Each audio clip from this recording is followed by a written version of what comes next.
Oh God.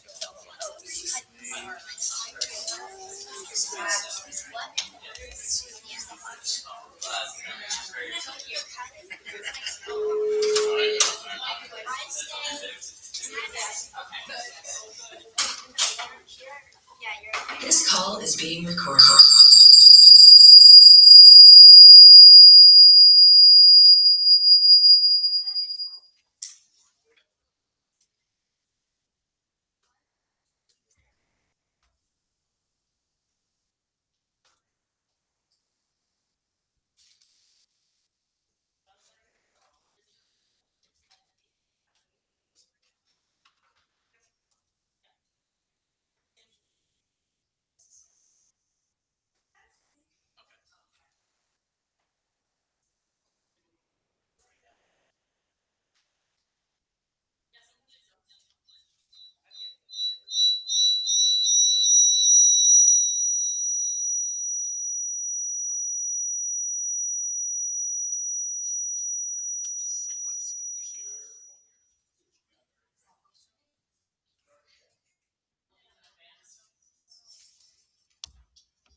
All right.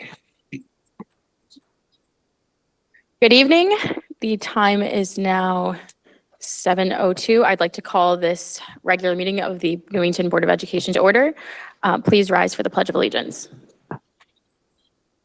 I pledge allegiance to the flag of the United States of America and to the republic for which it stands, one nation, under God, with liberty and justice for all.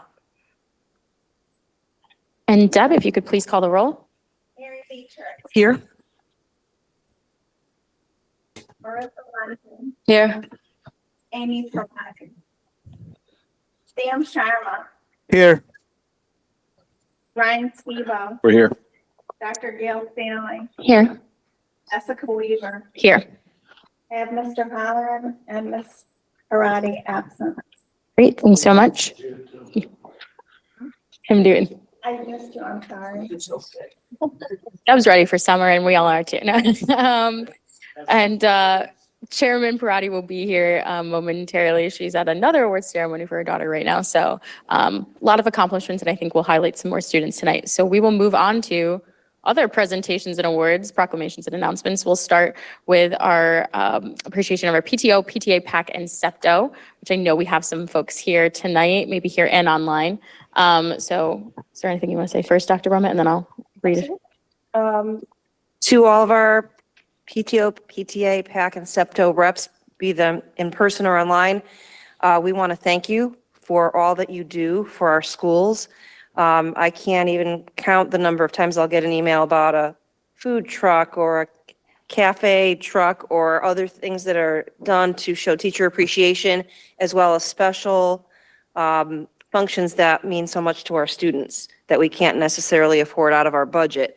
So without the work of the men and women in all of those organizations, we would not have many of the special programs that our students and teachers enjoy so much. So we do appreciate you. We know you put in long hours. There's no pay involved. And it's not always easy to rally folks to come to a fundraiser or come to an event. But we don't know what we would do without you and the work that you do. So thank you very much. And I'll turn it over to Vice Chair for any further comment. So we have proclamations for every school, elementary and middle and SEPTO. So those present tonight can come up, but each one will say, in recognition of your generous support and dedication to our students, staff, and community, thank you for all you do. We appreciate you. So obviously a small token, but if anyone wants to come up, feel free. I know I see Reps, come on some. up.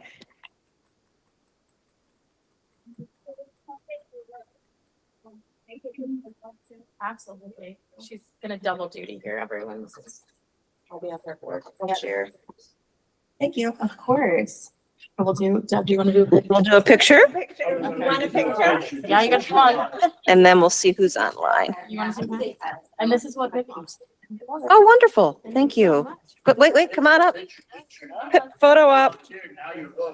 Is anyone online? Let me take a peek.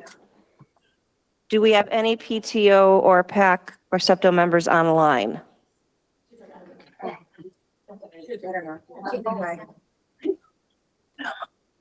Appear that we do.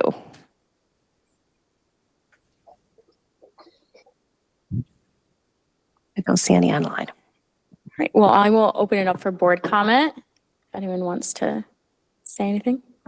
Mr. Newton? I can say this, I've attended Mr. Lambert's and Martin Kellogg. I've attended John Patterson's, John Wallace's.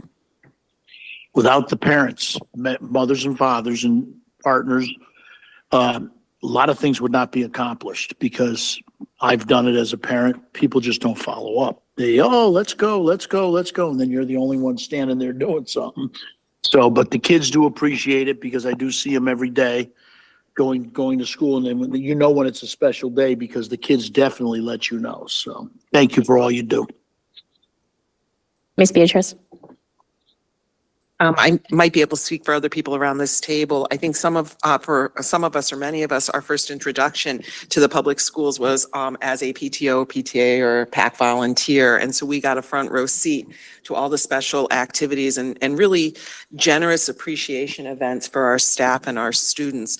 We sometimes forget that people are working really, really hard. And as Dr. Brummett alluded to, sometimes we want to do things, but the budget doesn't always allow us to do that. And through the tireless work of the volunteers that have to make the phone calls, outreach to other parents, businesses, communication back and forth with the families, it wouldn't happen without the generous donation of time and energy. And so for many of us, it was really our first introduction to our school community and what it takes to make that community thrive and grow. So thank you.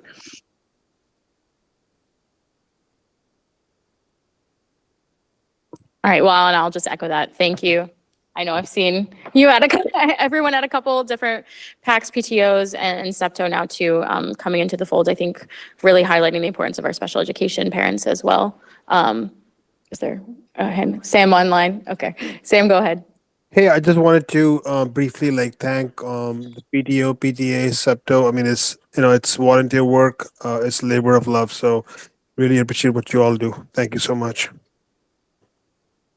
Awesome. Yeah, and just want to say thank you to those who I know will probably watch it later because all of our PTO parents are always online and doing a million things. We often have everyday heroes here, and I think it speaks to that of the dedication all of our parents and all of our extra family friends there that do so much outside of it. We obviously try and do our best with a budget, but there's always so many different things. I mean, the school dances, the scholastic fairs, literally the endless amounts of time and effort. And it's always wonderful to see too the collaboration between our families and our staff together to see that collaboration. So thank you every day for what you do. This is just literally a plaque, but please know it's much more than that. All right, so we'll move on to our NCTV appreciation as well. I think we have something on the screen, so I have it up. I'll just read off what our, not proclamation, but our appreciation is. It says the Board of Education would like to acknowledge the NCTV staff for the support provided in communicating Board of Education meetings and various school activities to the public. It is a pleasure to turn to channel 14/16 to view programs relating to our school system. It is important for the school district to provide information to the community on the accomplishments and needs in Newington. Many members of the public have commented on viewing the presentations on channel 14 or 16. It is an additional step to foster greater communication between the schools and the community. And with that, the board would like to make a small donation to the organization. We sincerely appreciate your support. Is anyone here from NCTV tonight? They're on, though. Behind the camera. Literally. So thank you to NCTV. We'll give it. All right. So we will move on to public participation on any matter related to board responsibilities. If you are here in person, you can go to the end of the mic. We limit comments to 4 minutes to keep the meeting going. And just state your name and address and feel free. And if you're online. Mr. Sharma? Hey, I just wanted to make a quick comment about NCTV. Just want to appreciate, I really appreciate what they all do. Especially, I think it's John Donahue, and then of course, I miss Patty, and I remember being a new candidate, going to NCTV and doing my interview and everything. So we really appreciate what NCTV does for our town. So thank you so much. Thanks, Mr. Sharma. Sorry. All right, go ahead. And sorry, I'm so sorry. You're gonna just have to turn the mic when it turns green. That way, otherwise, no one outside can hear you. Got it. Okay. My name is Tina Knowlton. You need my address is 10 Hillside Street, Newington. I've lived here for 23 years now. I've had kids in the Patterson district since 2006, and still currently, this is my second round. So I have one in second grade currently. I have one in fifth grade at Wallace as well. I work in the schools. This is my third year as an aide in the cafeteria, just to be present in the schools. It's a much different environment than it was even 10 years ago when my older kids went to school. And I see some familiar faces from when my older kids went to school. And that's why I'm here today. I don't know if it's an awareness issue. I don't know if it is something that is just slipped through. I'm not sure where the source of the issue is, but it's drastically different. I know COVID did a number on the schools. I know that we haven't come back from that. And maybe that's the reason why parents are so not involved and informed. But there are definitely a different feel altogether. I know that change is inevitable. I'm all for it most of the time, but not in this direction. I feel like with the announcements of the budget you keep referencing, which I think is ironic because you've mentioned what we're budgeted for and what the PTO does and everything that we supplement, and we're happy to do it. I've been involved with my older ones. I'm as involved with my younger ones. So it is a lot of work and we do a lot as parents, but at the same time, if appreciation for the parents of SEPCO and the PTO and everything is what you're trying to express, what we are all asking for is more support in the schools, as far as support staff, paras. My oldest daughter is a special education para in E Green. They are desperate for people now, currently, with the numbers that they have, with the special education students and the kids that need support in our schools. I talk to teachers. I also bartend in town. I talk to teachers from all over and from every school. They're all saying the same things. And I hope that the Board of Ed is aware that the budget allocated raises for admins for 5 years. And we don't have enough paras for the students currently in, not to mention the kids that are coming up. And everybody knows the numbers. If I know the numbers, I'm sure you know the numbers of the kids that are coming in. If you want to show appreciation, give their kids what they need. I mean, I think everybody here is here to serve the community and to serve the children and to serve the schools.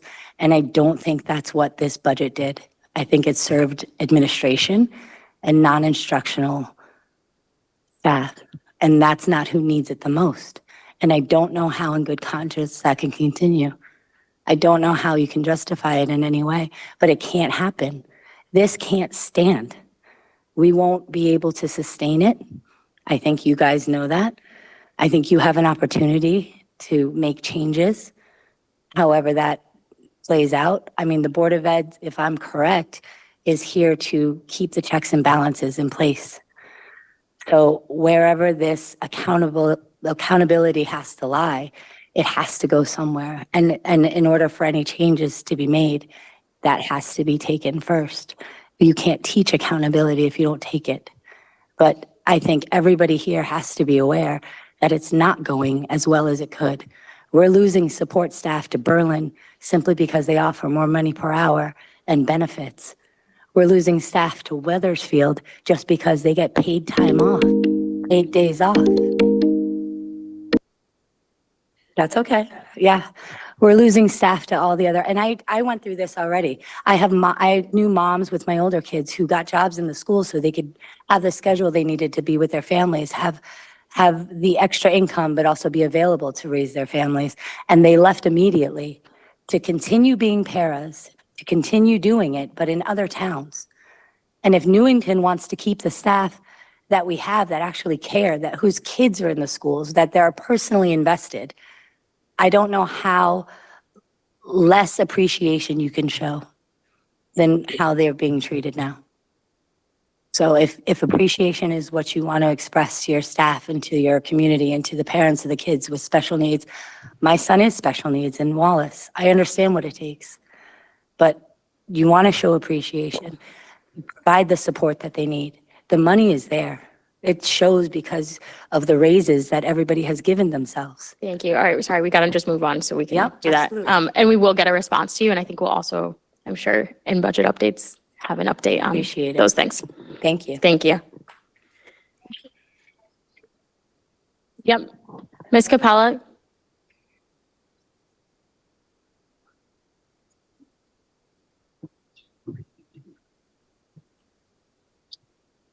Needed.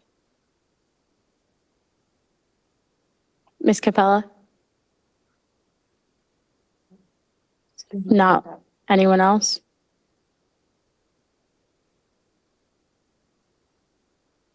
Going once?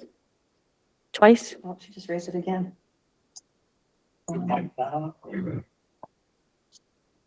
Can't see. I wonder if she's. Ms. Capella, can you unmute yourself?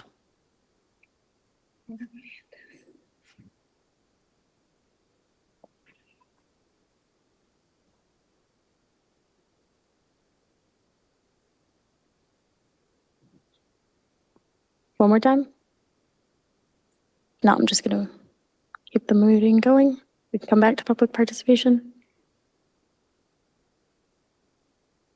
Nothing? Yeah, she's raising her hand, but we can't unmute her. Can you do anything?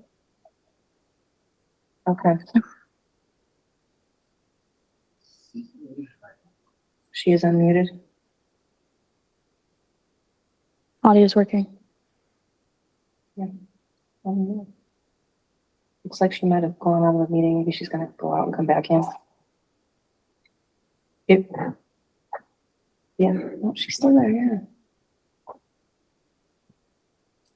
Yeah, I don't know, we can't hear her.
Thank you.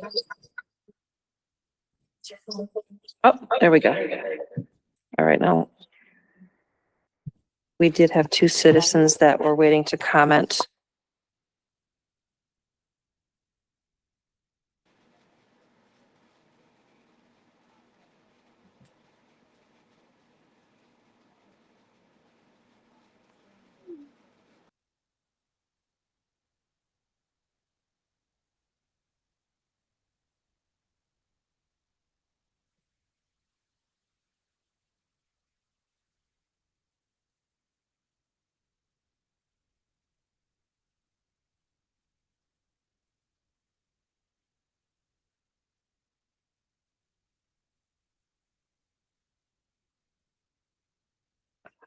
Can someone try their audio? Can you hear me? Yes. Yes, that's Ms. Oh. Capello. Perfect, yes. I thought it was on my end. No, it was our end, so I'll turn it back to board chair, but I believe you're up for public comment. Yes, go ahead, Ms. Capello. Okay, thank you so much. I just wanted to talk a little bit about addressing the funding for the benefits for paraprofessionals.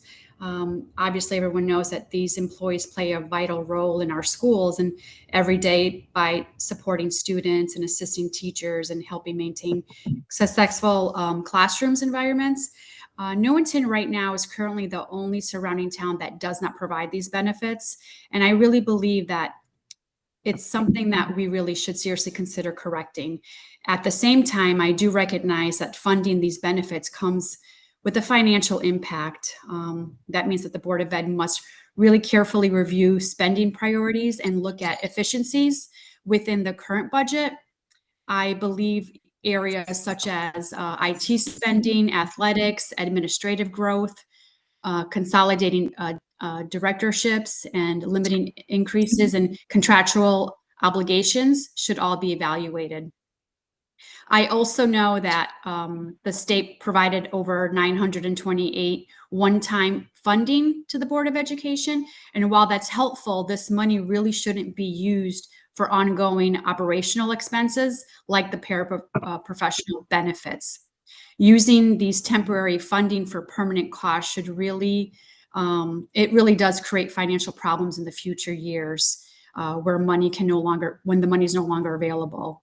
And I really want to stress as a town council member to really consider passing this for the paraprofessionals. We really took this into consideration when we proposed our budget for the Board of Ed, and we included enough funding to allow that. I really hope and believe that we all, our expectation was that the Board of Ed would go back and prioritize these needs through responsible budgeting decisions. You know, this is a great way to find a nice balance supporting our students and paraprofessionals while also maintaining fiscal responsibility for the Newington taxpayers. I thank you very much for your time. Thank you.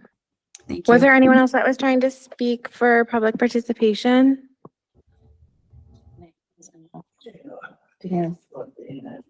She had at one point. See, I don't know if she messaged that she just was testing. Maybe just for testing. All right, if anyone else would like to speak, please raise your hand or come to the head of the table. I'm seeing none. So we can move on to our consent agenda. Motion to approve the consent agenda. Thank you. We have a motion and a second. Is there any discussion on the minutes from April 22nd or May 6th? I have one question. Go ahead, Mr. Newton. When we looked at the meeting minutes, it only showed one vote, but the one online shows both votes, but the ones that were sent out to everybody, I don't think they printed the last page on the back side. I want to make sure that both votes are on the ones we're approving. If they're online, those are the ones that we Those are should the- be okay, that approving. was We all. can confirm if you want to. They're right here. Yeah, it only had that. It didn't Okay. have- It has both online. Online did, Yeah. yes, but not the ones I got at home. Oh, okay. So that's why I was looking at it. Okay, thank you. Yeah, That was no all. problem. All right, we have a motion and a second. All in favor? Aye. Any opposed? Okay, consent agenda approved. How many are here? 1, 2, 3, 4, 5, 6, 7, 8, 0. Mr. Holler absent. All right. My favorite part of the evening. All Go right. ahead, Dr. Bassett. As the board knows, we spotlight some of our initiatives related to our strategic plan and the school and district improvement plans at each board meeting, or nearly every board meeting. Tonight, I'm pleased to introduce Mr. Jason Lambert. He will bring forward some students and I believe Ms.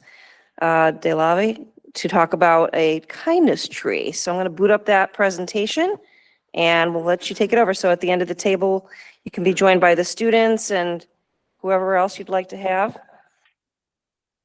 You're okay? Yeah. Absolutely. Just put on the green. Green button. There we go. That means I'm gonna have to read this from here. That's exciting. All right, all right, thank you. Mr. Roddy, appreciate that.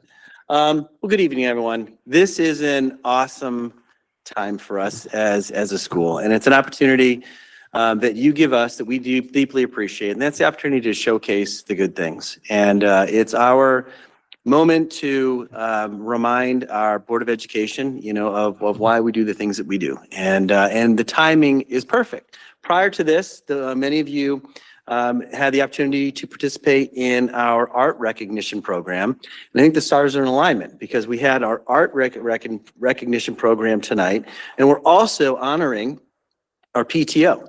And what our Kellogg presentation is this year is a combination of those efforts. And that is through our kindness tree. And it is a PTO and collaboration with our building-based SEL committee with students. And we are very excited to tell you about the journey that we had this year that was graciously sponsored by our awesome PTO. Shout out to Kelly Butler, who's going to be completing her final year as our PTO president. And she left with a bang, so we're really excited for her. Okay, so the overarching, what it is a kindness tree. We have, as part of our efforts this year, to not just recognize kindness. These are things that we've done in the past, where we look for opportunities to recognize students doing good things, whether it's giving a token or some type of gesture. We've spent time as a team at the beginning of the year trying to find a way that we could create really a testament of it, where it does provide an opportunity for staff to recognize students. More importantly, as they're kind of coming into their own, students to recognize each other for things that they do throughout the course of the school day. The kindness tree is a living recognition system designed to celebrate students who go out of their way to show empathy, inclusion, and care. And that includes student-nominated acts of kindness, a visible hallway recognition, and then a collaborative, ultimately school-wide mural that we're excited to share with you tonight.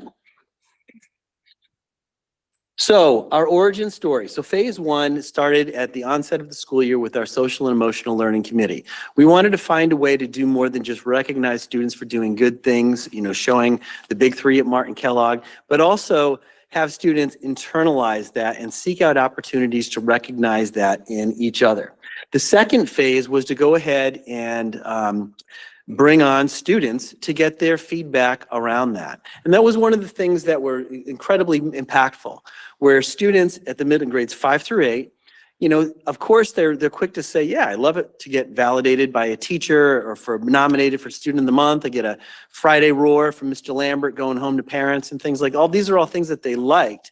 But they took it a step further to say it would be even more impactful to get those types of accolades and recognition for the exact same types of things, but from my peers and for doing things that we're trying to do with each other. So then we started thinking about ways to help, foster that and to kind of grow that. The next phase was to ask our PTO and to pitch the idea for this kindness tree. We had some students come to our PTO because if I want to ask for money for the PTO, I ask. If I want to ask for a lot of money for the PTO, I have the students ask. And it was not a huge lift because we were gifted this year, and I'm going to say this very publicly because she wouldn't say it herself. We have an amazing art teacher, Mrs. Laura De La Lave, who joined us this year and has created a environment that not just promotes art, but promotes humanities. The vibe in her classroom is awesome. And she was the person to step up and do it. So she would never say that about herself. So I'm excited to say that on her behalf. So then I mentioned the idea and she was all in. And then finally, we began offering students through Art Club to go ahead and participate in the creation of the mural. And you're going to see this tonight. This is not a, we've had visiting artists in the past that have done some work with students. Our students this year have had a heavy hand in the creation of this mural, and we're really, really proud of it. And the students are too, because it's one thing to have a mural, but to have a reflection of student work and art and talent is amazing. Hit the next one. So before we begin, there's obviously some excitement with students' hand in this, but we also wanted to kind of give a perspective of how teachers see this and the potential of it, how it influences our school culture, how we're seeing some work around social and emotional learning being part of the living experiences at Martin Kellogg Middle School, and then also how that promotes in of itself engagement in the classroom, students being made to feel that they can take risks, that they know that they have allies within the school, that they're seen and heard and recognized. So what I want to start with is to get some perspective from two teachers. One's Jen McGowan and the other one is Sherry Nadeau, who are have a heavy hand in our SEL work, and they wanted to take just a few minutes to talk about the staff perspective of this work.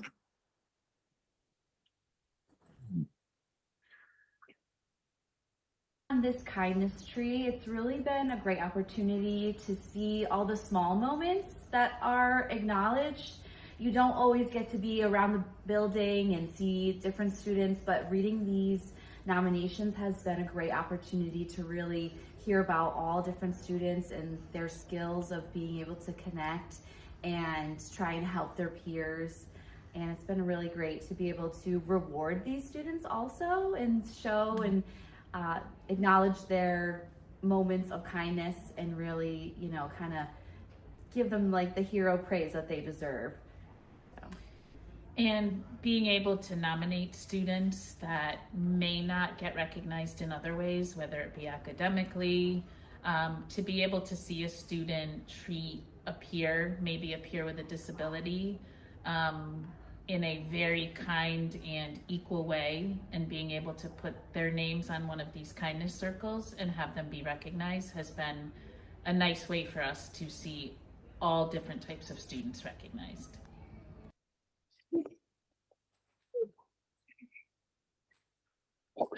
Okay, so it is one thing to be someone to recognize, whether you're an adult or student, to recognize someone else, but it's a whole nother level to be someone that is responsible for creating a venue for that to happen. So without further ado, I would like to introduce our art teacher, Mrs. De La Lave, and some student artists that were responsible for this awesome work.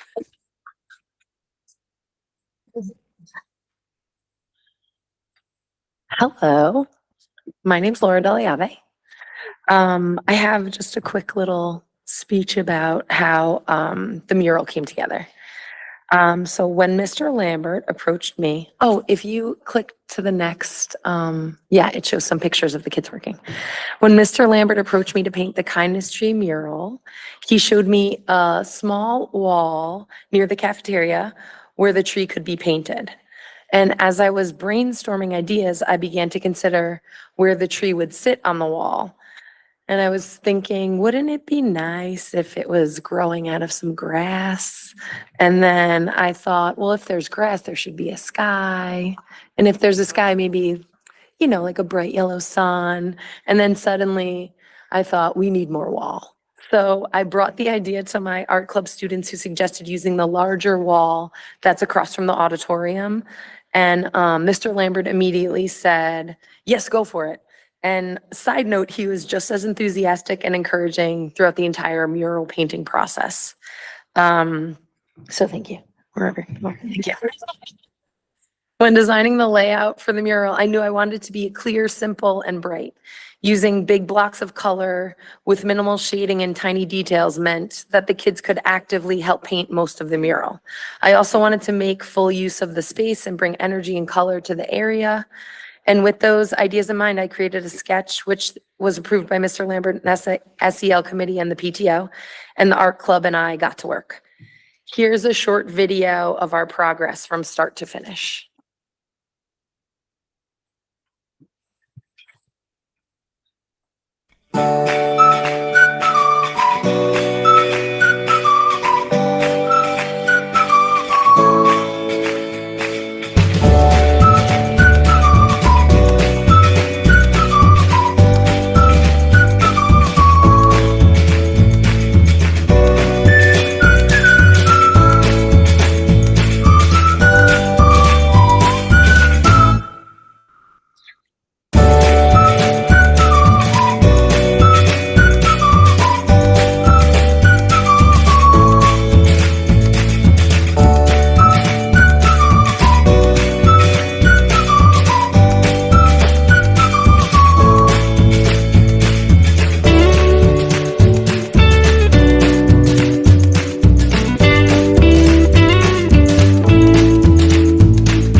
I have, well, oh, thank you. Good job, ladies. I have Milena. If you want to go to the next slide, it shows their beautiful pictures. Oh. Which they don't like. I have Milena, Skylar, and Callie. These are 3 students that helped me the most through the many weeks of painting. And they're here to share a few words about the experience.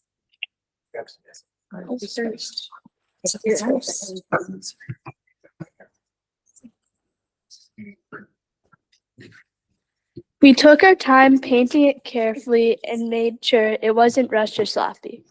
We worked over many weeks and ruined much of our clothing, but we wanted to make something that our whole school could be proud of and would appreciate. When I was chosen for a kindness circle, I felt really happy because I wasn't trying to get a reward. I was trying to help a girl out. Then I heard my name on the morning announcements and it felt really nice. My name will also be added to the mural we painted. My hope is that other kids will see it and want to be kind to people too, so they could be on the mural someday. We hope everyone sees it because the bright, happy colors make the hall look nice. A lot of people will see it because it's next to the lunchroom, gym, and auditorium. We hope lots of leaves get added to the tree every year. We want the kindness tree to stay at Kellogg for a long time and keep being a tradition, even when we are in high school.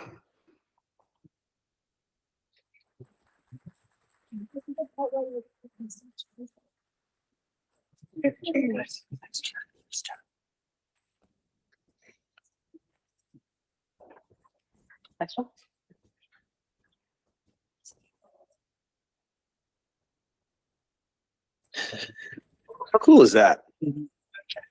So why it matters, above and beyond that, you know, in talking about the impact that we've had so far. So we just finished the mural recently. We have had 140 nominations coming from students. And with our work right now, much of what we do is centered on improving a healthy school culture and a climate where kids can thrive. As many of you maybe have experienced, the transition from elementary school to middle school is different. And in terms of engaging them and finding things that they're going to be interested in, it requires a high level of opportunities to promote student agency where they feel as though they have a say and they're beginning coming into their own. This is a great testament to that.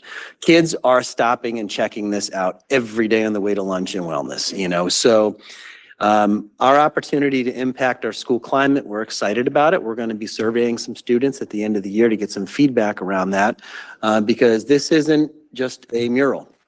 It's a data-driven approach to improving school culture by focusing on positive behaviors we want to see and grow and replicate. Hit the next one. So this is the final product when it was done. And the next slide has it populated. So all of these are notes written from one student to the other that are vetted and then posted. And every leaf tells a story of a student choosing to make someone else's day better. It's a daily visible testament to our school's commitment to empathy, inclusion, and a supportive community. And we wanted to take the opportunity to thank the board for helping to sponsor and create opportunities like this. Thank you, everybody.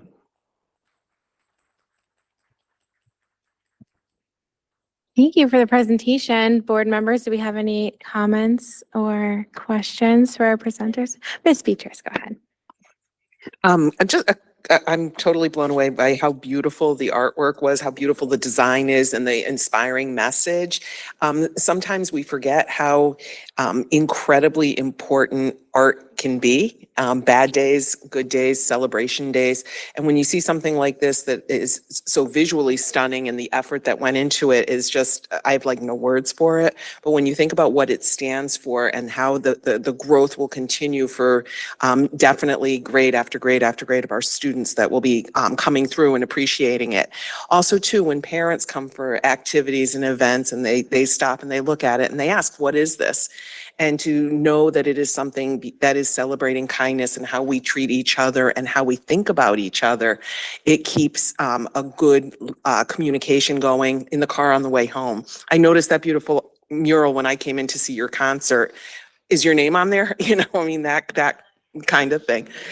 So, these are the kinds of conversations that we want to continue to go because, again, kindness counts. And when we talk about how we recognize and celebrate our students, it can be in a variety of different ways, but this is a more permanent testament to that. So thank you so much for all of your hard work and the work that you continue to do to inspire all the students that are in your school right now, but also the ones that are coming after you guys. Beautiful job. I think Mr. Sharma had his hand up and then we can go. Hi, yeah, I just wanted to quickly thank Mr. Lambert, teachers, students. What a great, beautiful idea. I really appreciate it and I loved it. Thank you so much. Ms. Lindsay? I love how excited you guys were to paint it and seeing the pictures of you guys doing the work. That was awesome. Seeing you guys nice and comfortable and the shoes off and just enjoying yourselves and each other. And I love the idea. I have one question. What happens when they get filled up? Are you going to rotate the names out? Yes. Okay. So I'm sorry. Yeah, go ahead. Go ahead. Turn on go to the mic. Yeah, come. So when all of the leaves are gone, we add more and stuff, and then I think do we add a pile of them? Or do we just throw We it away? maintain a pile of them, the list of the kids are nominated, and then we replenish it every month. Yeah, and then we just put more up every single month because a lot of people are kind to other people. The leaves can come off. Yeah. Excellent. I love it. You guys did a great job. Thank you. Mr. Newton? I think it's a very simplistic idea that catches their attention, catches the adults' attention.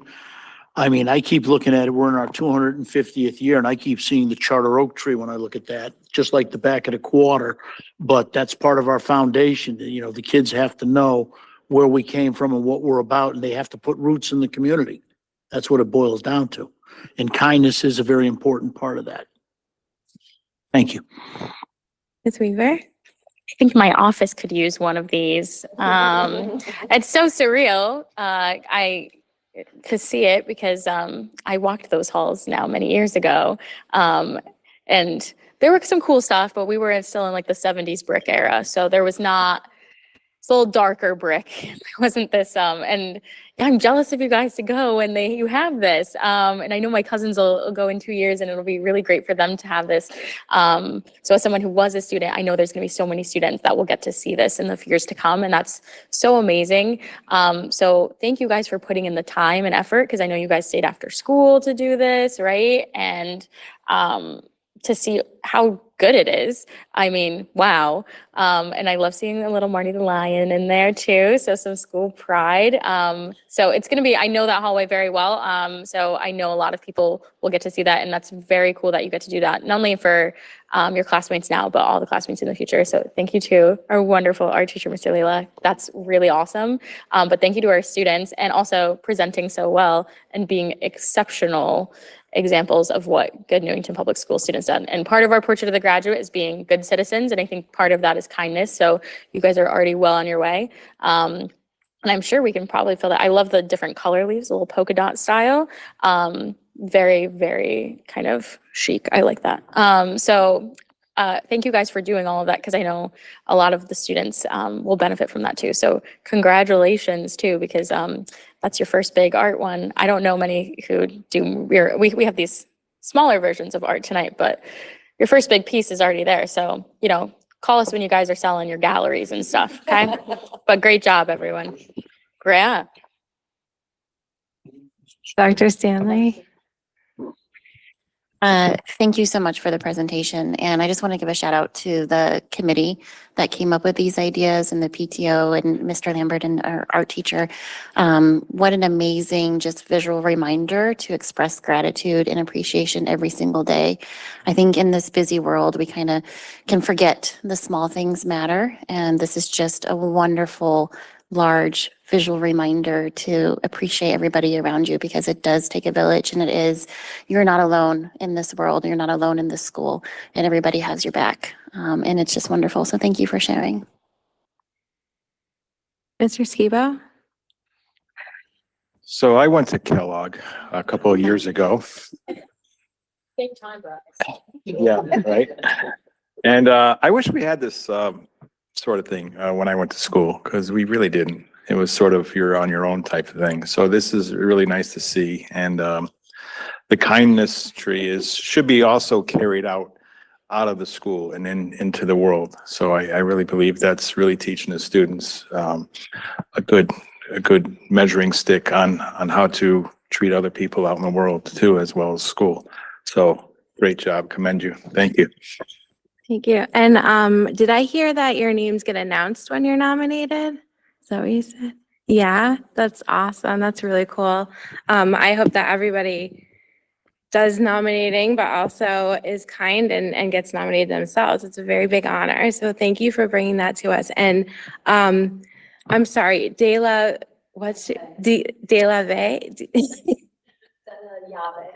Yave. My daughter had you cycle 1, Zoe, and she just had nothing but great things to say. So Martin Kellogg is super lucky to have you as a new art teacher, and obviously for this beautiful mural. Thank you so much for the work that you put into it. And I love that you guys are part of the art club. That's super cool. I'm sure you do a lot of other fun stuff when you're not busy painting murals. But that's a really cool thing to get involved and to be a part of that. It's really nice. And then I just wanted to, I see Miss Miser is on the line, and we would love to officially congratulate Ms. Miser on her official promotion as assistant principal at Kellogg. So also very lucky to have Ms. Miser there as an assistant principal for the officially. So welcome. And then just want to say also too, Mr. Lambert was part of the, I was lucky enough to be on the parent board, and Mr. Lambert did a great job facilitating the interviews and everything for the assistant principals. There was some very good competition there. We had good candidates, internal candidates, which was very nice to see. And unfortunately, we didn't have well, we had 2 positions, but we didn't have 4 positions open, but the candidates that were there were excellent. So, and thank you, Mr. Lambert, for helping facilitate that process and everyone else who did it. It's very interesting. It was a very good process. But anyways, yeah, thank you so much for being here and good work. I cannot wait to see this in the school finished. I think I saw it like in progress a little bit ago, but very, very excited to see it in person, and it's a great idea. And thank you to our PTO. Thank you very much. Thank you.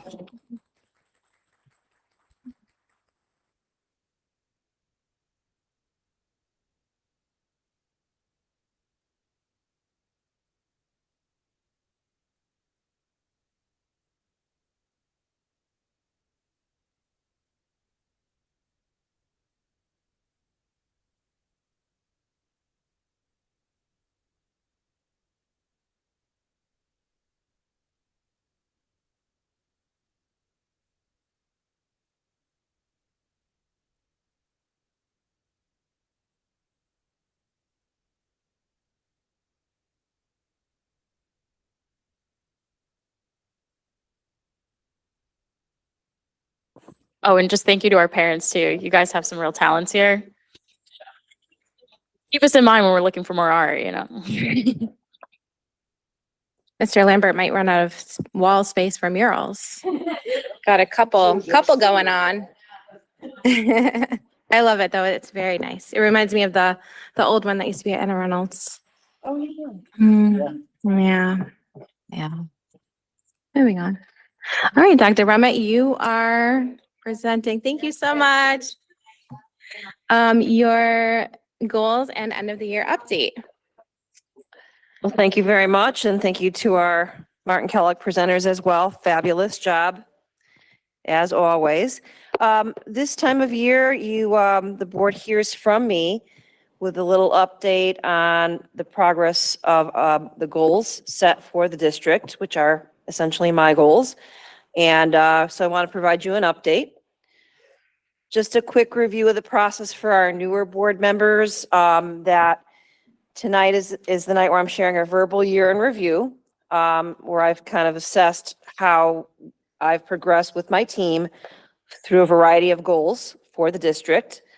And then on June 10th, the board will have a chance to deliberate in executive session. Sal will be reaching out to see if people would prefer before the board meeting or after to deliberate on my evaluation. And then shortly thereafter, the board issues a written or verbal draft performance evaluation. Then you meet with me executive session to share that draft evaluation. And then once it's finalized, it is subject to FOI. And the board would also vote on my contract during that executive session. That needs to be, all of these milestones need to be reached by July 1st, 2026. So I'm just, by no means am I going to cover everything that's gone on this year. I'm kind of highlighting a few things, and then there'll be further updates as more data comes in. But tonight, I just like to spotlight some of the things that are kind of present and happening. I believe the board is aware that the school-based health center is receiving a grant of $159,000. There'll be a check presentation ceremony Friday at 11, and everyone is welcome from the board is welcome to attend. Extended an invitation as well to town stakeholders. That grant will allow us to continue our current programming as well as add another day for the APRN. The other thing that's exciting is because this grant that has been solicited from our legislative team up at the state, and they'll be at the check presentation ceremony on Friday, but it has no parameters. So unlike the grant that we originally wrote, all the services had to be provided to high school students. This allocation allows us to serve any student.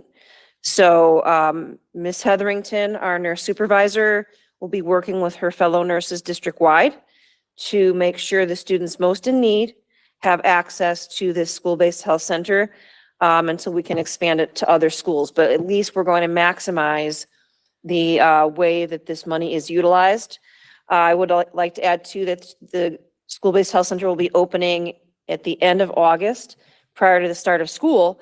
so that the APRN can administer immunizations and physicals so that no student misses any school due to lack of those things. So this is a huge win for the district. I did provide some statistics as well about how many students have been served. And, this is just a snapshot in time. I'm sure that the visitations have gone up. But for just to refresh everyone's memory, the school-based health center includes social work services 4 days per week at the high school, and an APRN who's currently 2 days a week at the high school. That will expand to 3 days per week next year. And as I mentioned, because the grant has more flexibilities, it can receive students from any school.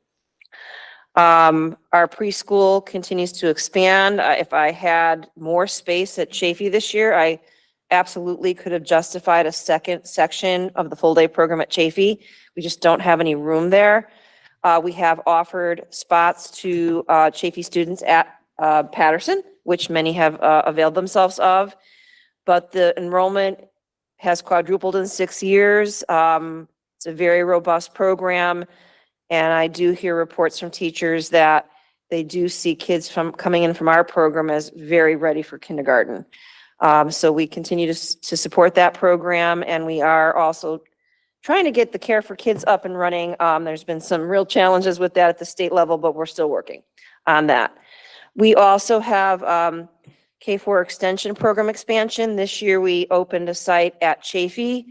We are now in the process of writing a grant that the state just released for special education expansion. The Chafee program was expanded due to the SEED grant. There's now a program expansion grant that the state just opened, I believe, today. So we are writing a grant for a K-4 extension program at Patterson. As I look at the potential students that will be served by that program, they're already full.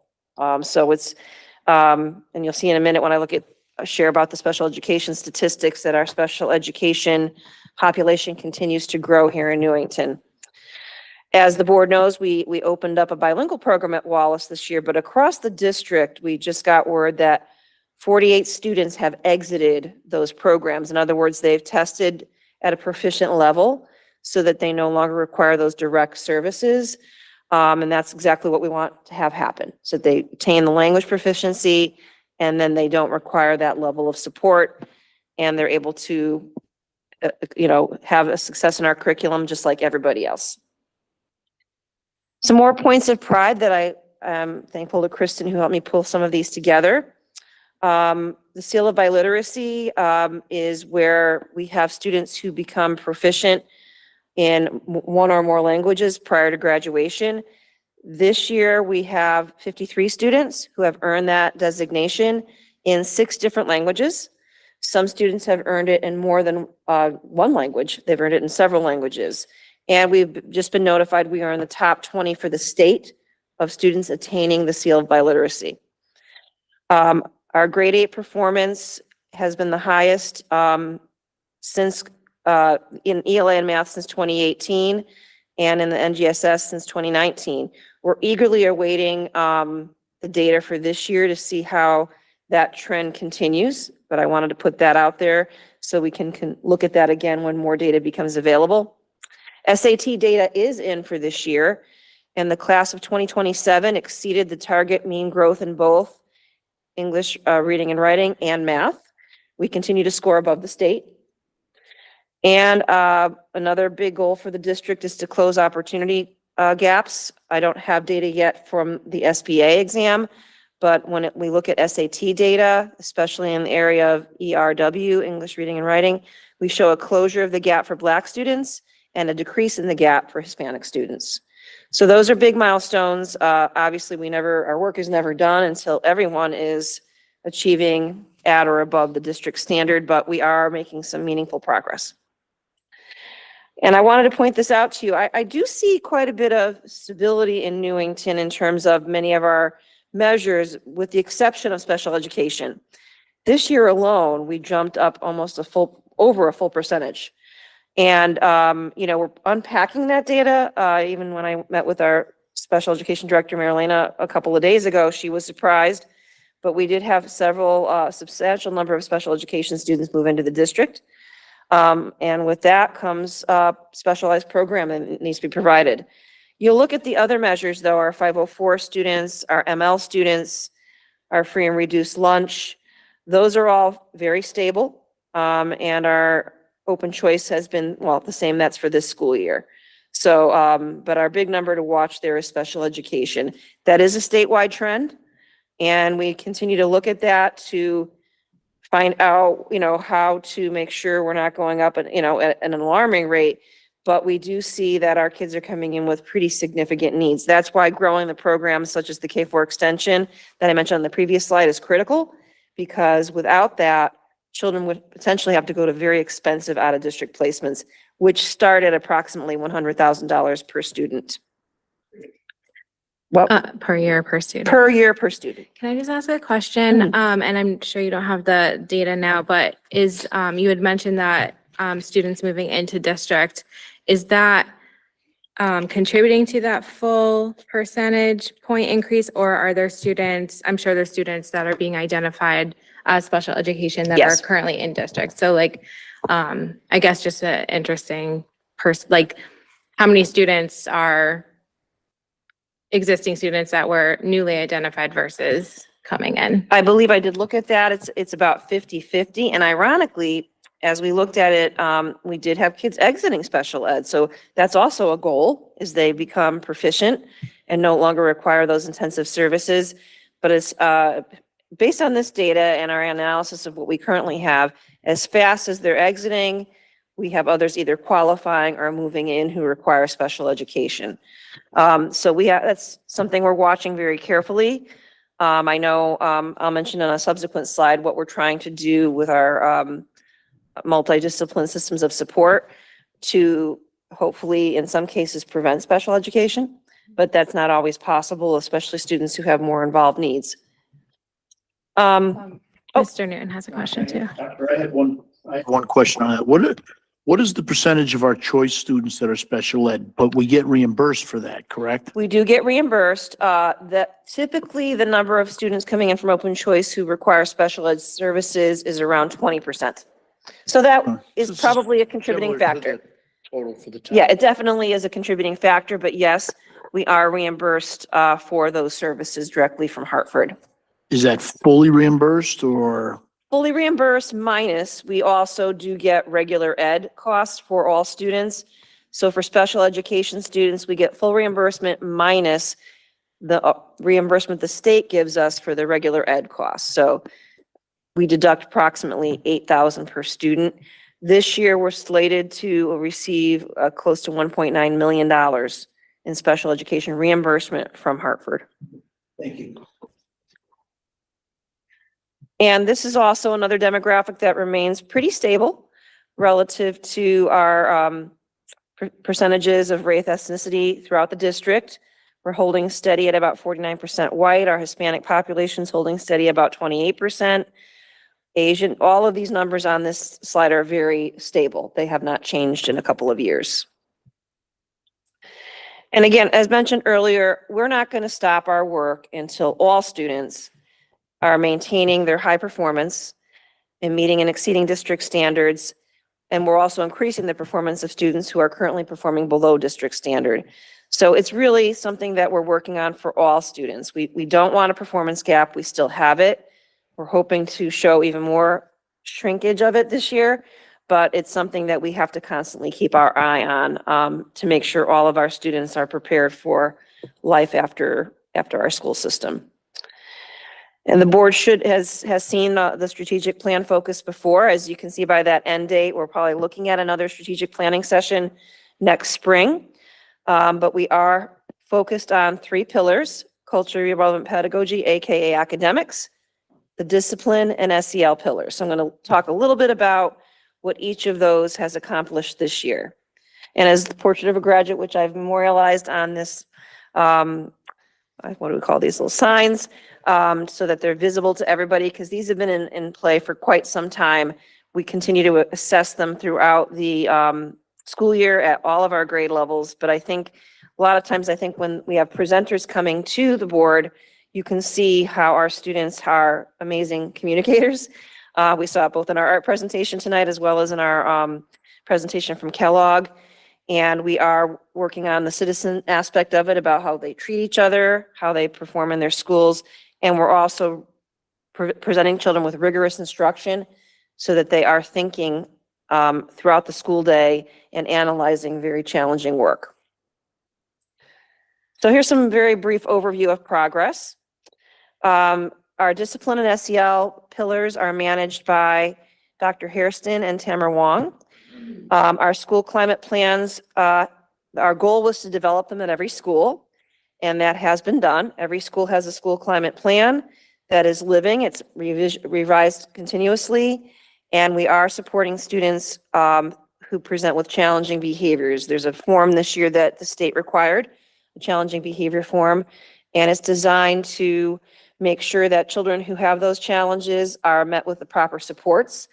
And I did speak with Ms. Wong this afternoon about her impression of, has this helped students relative to getting more support for challenging behaviors?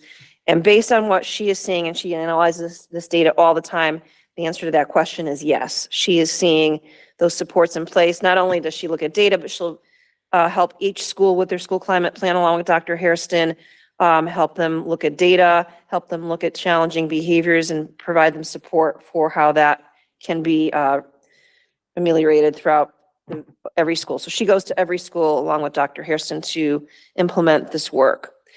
The laws that were required under our SEL and discipline pillar also provide that parents and students have to have a role in school climate improvement efforts. So each school climate team does have a parent representative on it. And we also have a student voice, and students are part of that at the upper levels. And we also have done surveys throughout the year, which include students and parents, as well as obviously staff members. But some of our schools have taken it to the next level by having students participate in what's called affinity groups. So students of similar background, race or ethnic backgrounds, are pulled in and interviewed and asked how their school experiences are going. And we have learned a lot about that through the schools that are doing that. And one school has pulled these groups together several times per year so that they can see, and I will be honest, the kids don't always have positive comments, and we take that seriously. You know, what can we do to improve our school climate and culture for you as a student? So student voice is alive and well throughout all of these efforts, and I think it's important that we take their feedback and make those adjustments so that they are having a good experience. Our systems and structures, as I mentioned earlier, what's called a multi-tiered system of support. We are working on both the academic and behavioral aspects of that. They've always been in Newington, but I think could really use some refinement, which we've begun in earnest this year. I have attended many of these team meetings throughout the year, and they are really looking very closely at student data, progress monitoring students, developing behavior support plans to make sure students have every opportunity to be successful. So while I believe our systems still have more work to do, they are really becoming better at serving students. And I think one of the things I've worked at the state level on a committee that's deeply looking at special education identification rates. And one of the best ways to prevent over-identification of special education is to have robust MTSS systems. And I think that is something that will continue to grow here in Newington so that our students only enter into special education if they absolutely have a significant need. Lastly, we've built our infrastructure, and every school is delivering embedded lessons in social emotional learning. And that by embedded, I mean, it's not a set aside model. It's throughout the day, teachers are reminding students, and I think you saw the example with the tree example today, of what are positive behaviors, acknowledging kids who exhibit them, giving students lessons in coping mechanisms, or, you know, even how to be a stronger student, study habits. All of those things come into play when we talk about SEL work. And that is something that is also going to be measured by survey data, which is currently being compiled. I do not have that tonight. The academic pillar is largely overseen by Beverly Lawrence, our Director of Curriculum and Instruction, and Kristen Freeman is obviously with us tonight, Assistant Superintendent for Curriculum and Instruction. Earlier this year, and we have identified a theory of action about how to support our students and closing the gap, but we've also really asked our teachers to engage in cycles of inquiry. What that means is when things are not progressing in the classroom, what different strategies might you try? And again, with the eyeball toward all students having engaging instructional experiences. And that's our theory that is how students will progress toward grade level standards. And we've done this by a variety of things, including observing classroom practices and PLCs and monitoring student performance. We've also have our Tuesday PL days. Teachers often have allowed us to videotape them teaching and then have allowed people to come in and learn from them or offer opportunity for us to give that teacher critical feedback. And that takes a lot of risk taking on the part of the teacher, but we are having more and more teachers who are amenable to that.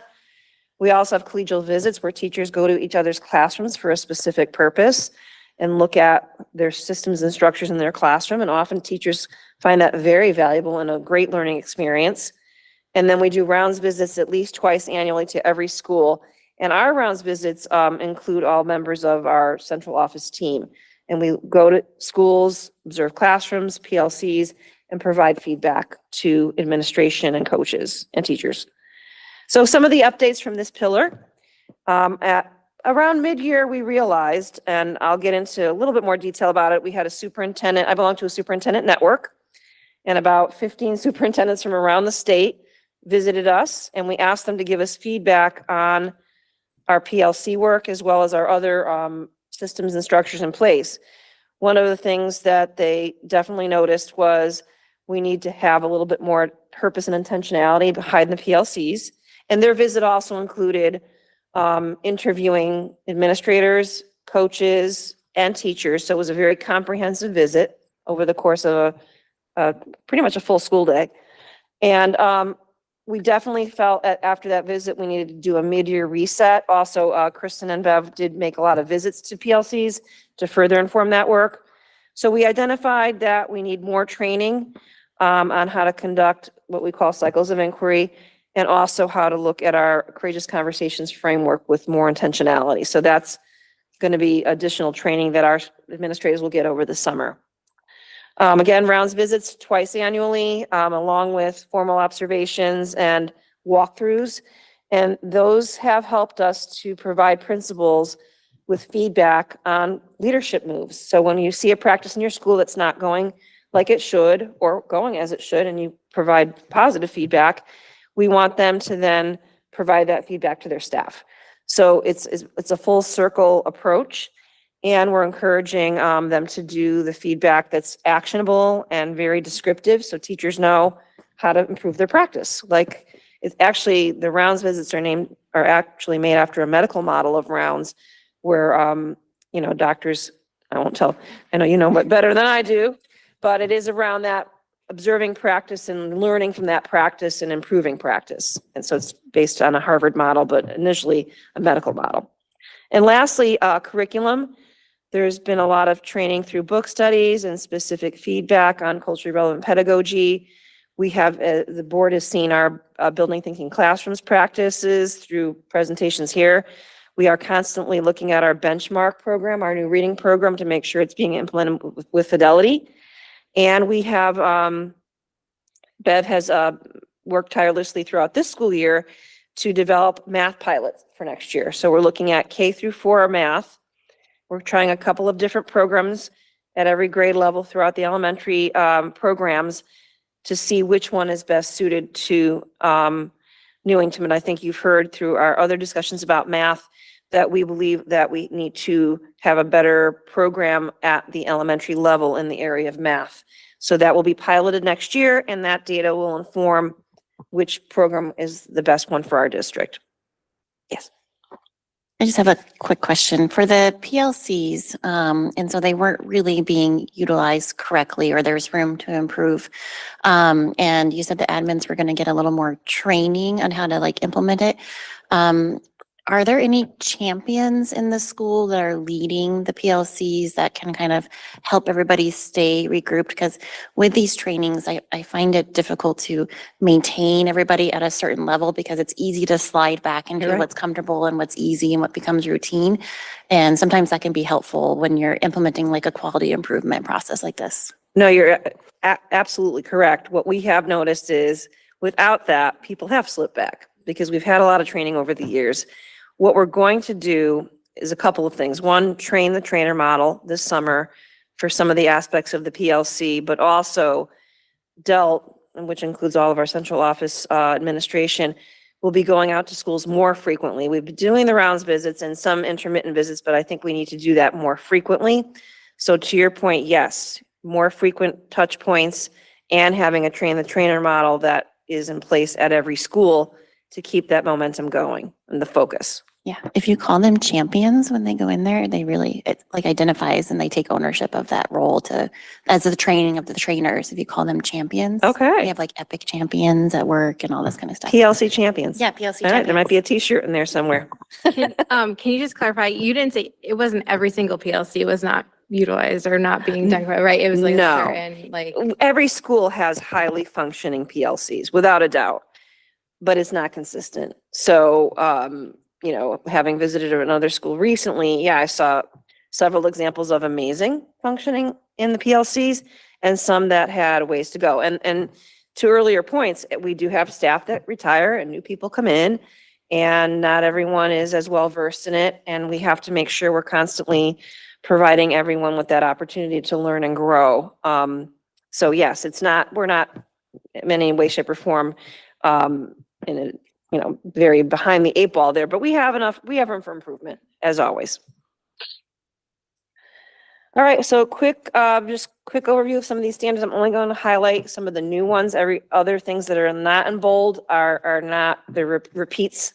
So the superintendent network visit in February helped us review our practices with a critical lens. I will admit it was nerve-wracking for all of us to have superintendents from all over the state of Connecticut giving us feedback, but we felt like we do that to teachers when we go on a rounds visit. We need to walk the walk and talk the talk. So it was a stressful situation, but it's been something we've reflected on for the last 4 or 5 months since they were here. The rest of that work I've already spoken to. We were recently nominated and acknowledged as one of the best run school districts by Business View magazine. They interviewed myself, Ms. Freeman, and Mr. Salerno. They specifically wanted to spotlight our infrastructure, some of the building projects that we've been able to accomplish.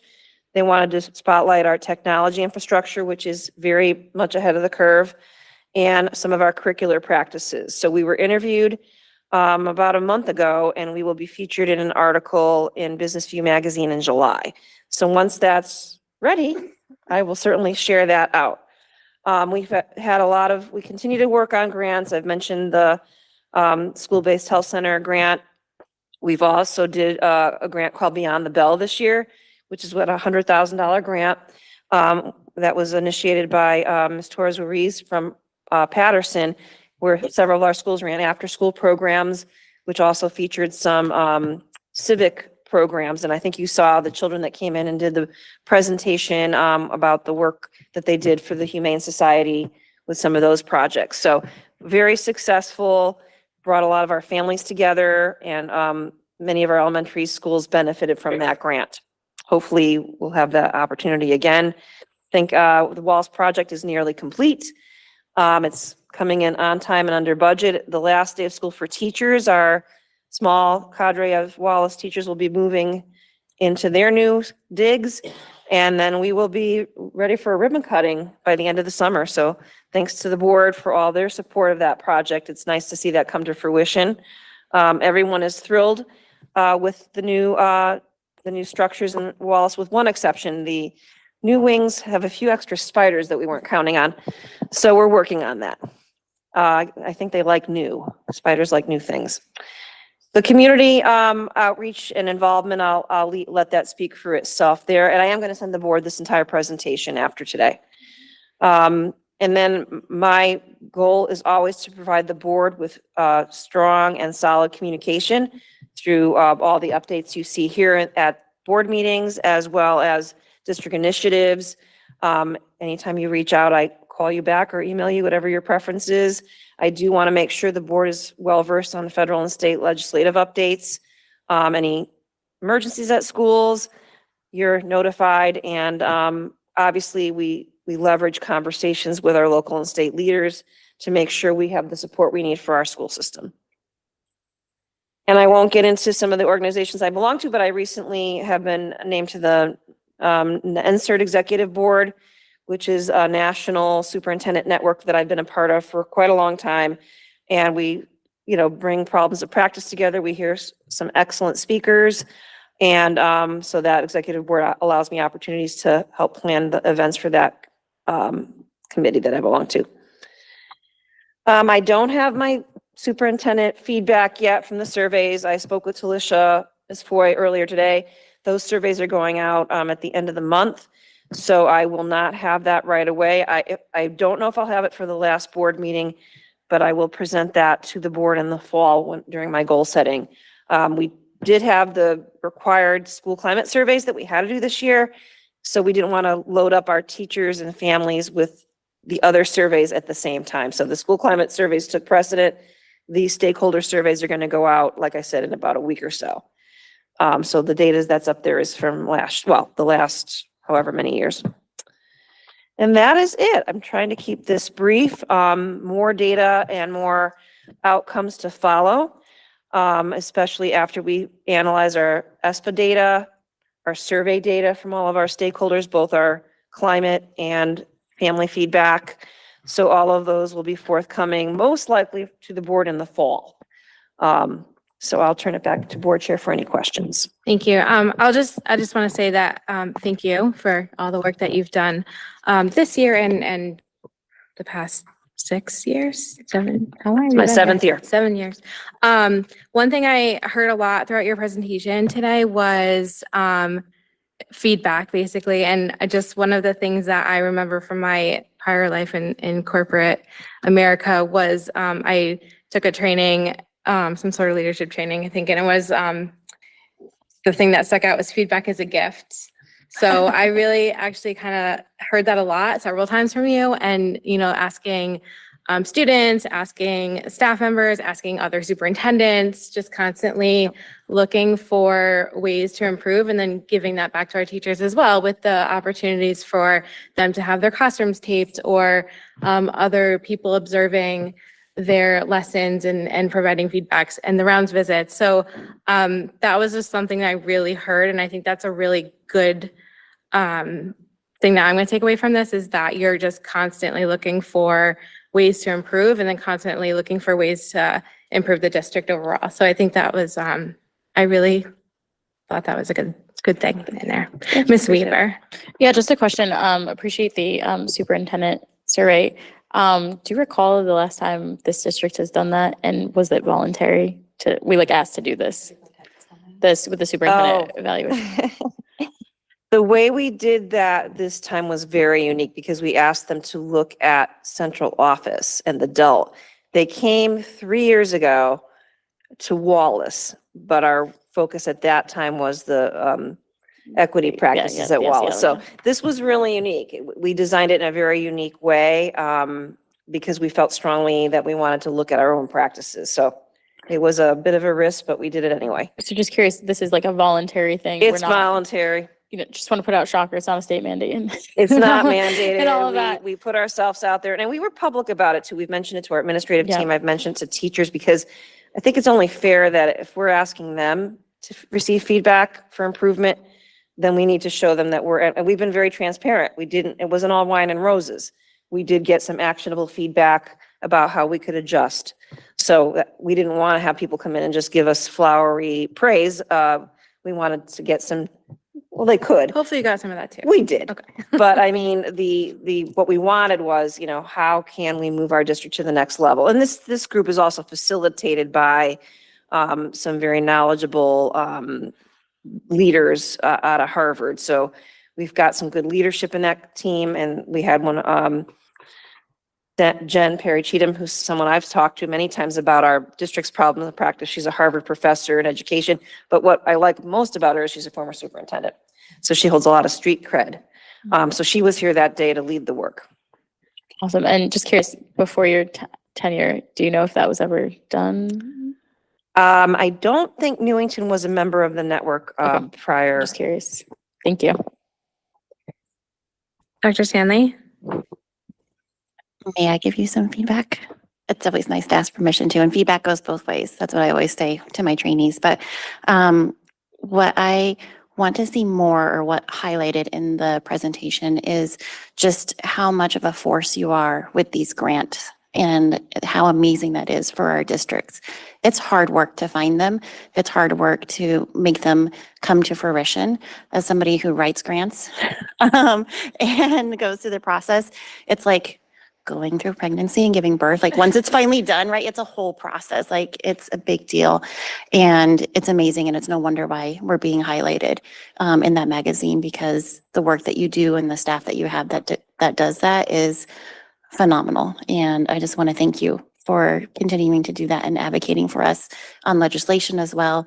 I know that you speak very eloquently, and I can only imagine how much power is behind you and the committees that you're on. So thank you for looking out for us and doing that for us. We do have a nice partnership with some grant writers.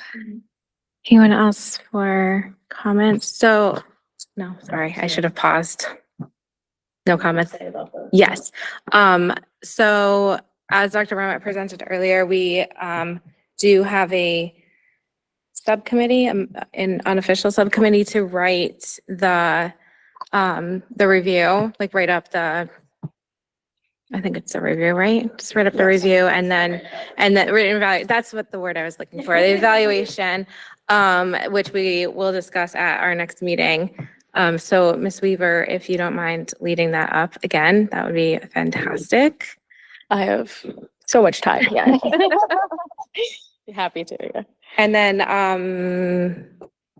Dr. Stanley. Okay, perfect. So the two of you can collaborate together on that and have it ready ideally before our next meeting. And I can assist you if there's anything that I have so much free time right now on my hands. I did graduate. Are we gonna do it before the next meeting? I think that's smarter. Yeah. Have it available. The session we're gonna have is, we're having a session coming up on June 10th. Yes, so we would have that available prior to our meeting. And then will we have the Review. session as soon as we start the meeting, go into executive, or Yeah, we'll probably do it before. in the early half, I'm right? saying? Yeah, Sally was gonna poll the board to see what was feasible for the majority of the board. Yeah, we'll probably Before have the an meeting. executive session before the meeting, if that Okay. works, and then the Okay. regular meeting. All right, Okay. Thank you so much. awesome. Great work to everybody across the district. Definitely a It's team team effort. effort, yes. Without a doubt, that's what I hope I presented to the board, that it's certainly not just me doing these things. Okay, new business. We have a healthy food certification. So this is just an annual requirement. It does require board action.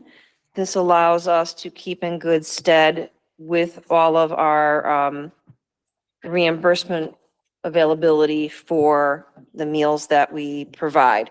So we have to adhere to these regulations. So there's a flow chart at the end of, I don't know if they have it. There it is. See if I can let that, but I think what the state requires is that we follow all these guidelines. If not, we're at risk of losing or having some deductions made from our reimbursement for school lunches. So this is the flow chart, but some of the other regulations that we have to adhere to are, we have a wonderful culinary program at the high school, but we have regulations about time of day that students could access food there, regulations about food availability at special events. So all of this is mandated by the state. Again, all of it is so that we can make sure we maintain maximum reimbursement for the school system with the federal lunch program. And I'm sure everyone's heard that the governor signed into law that every system in the state will have free breakfast next year regardless. And then our kids who are eligible for reduced price lunch will have free lunch next year. Free students remain free.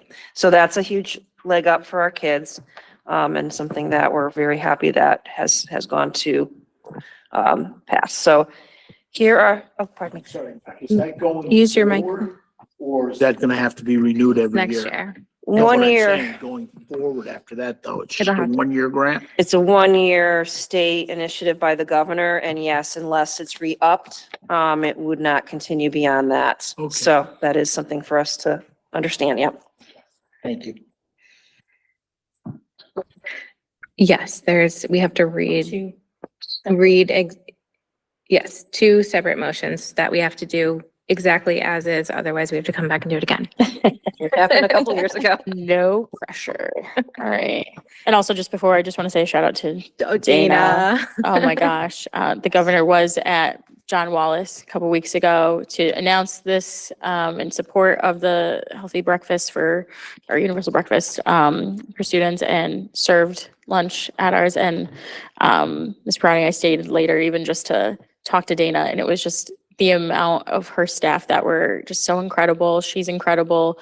The variety, I mean, we're talking labeling for each local farm, like a blueberry parfait with local jam from Portland.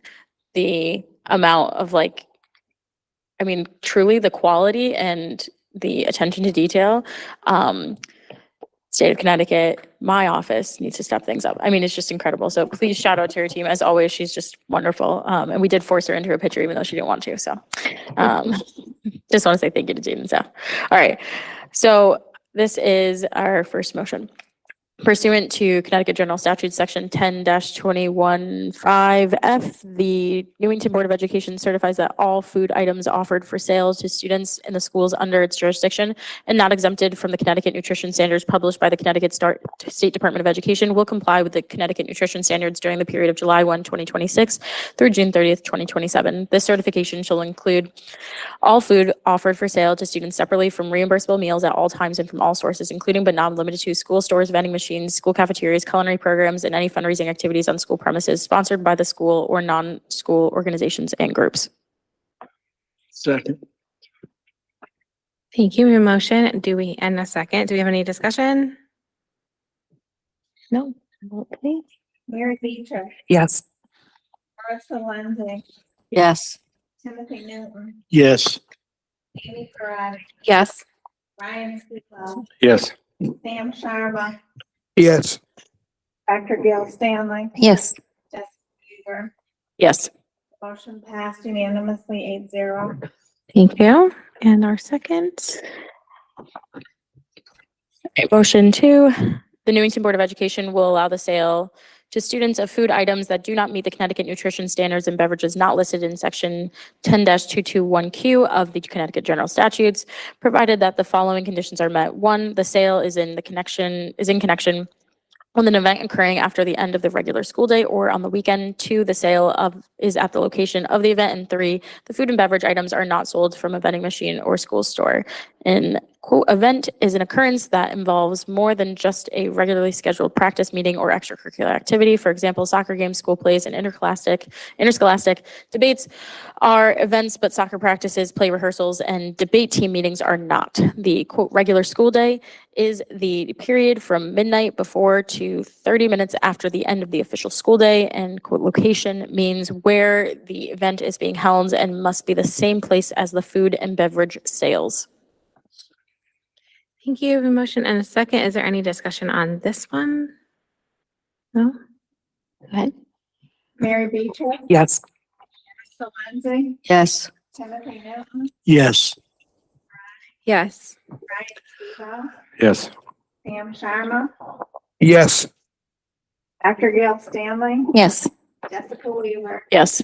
Motion passed unanimously 8-0. Thank you.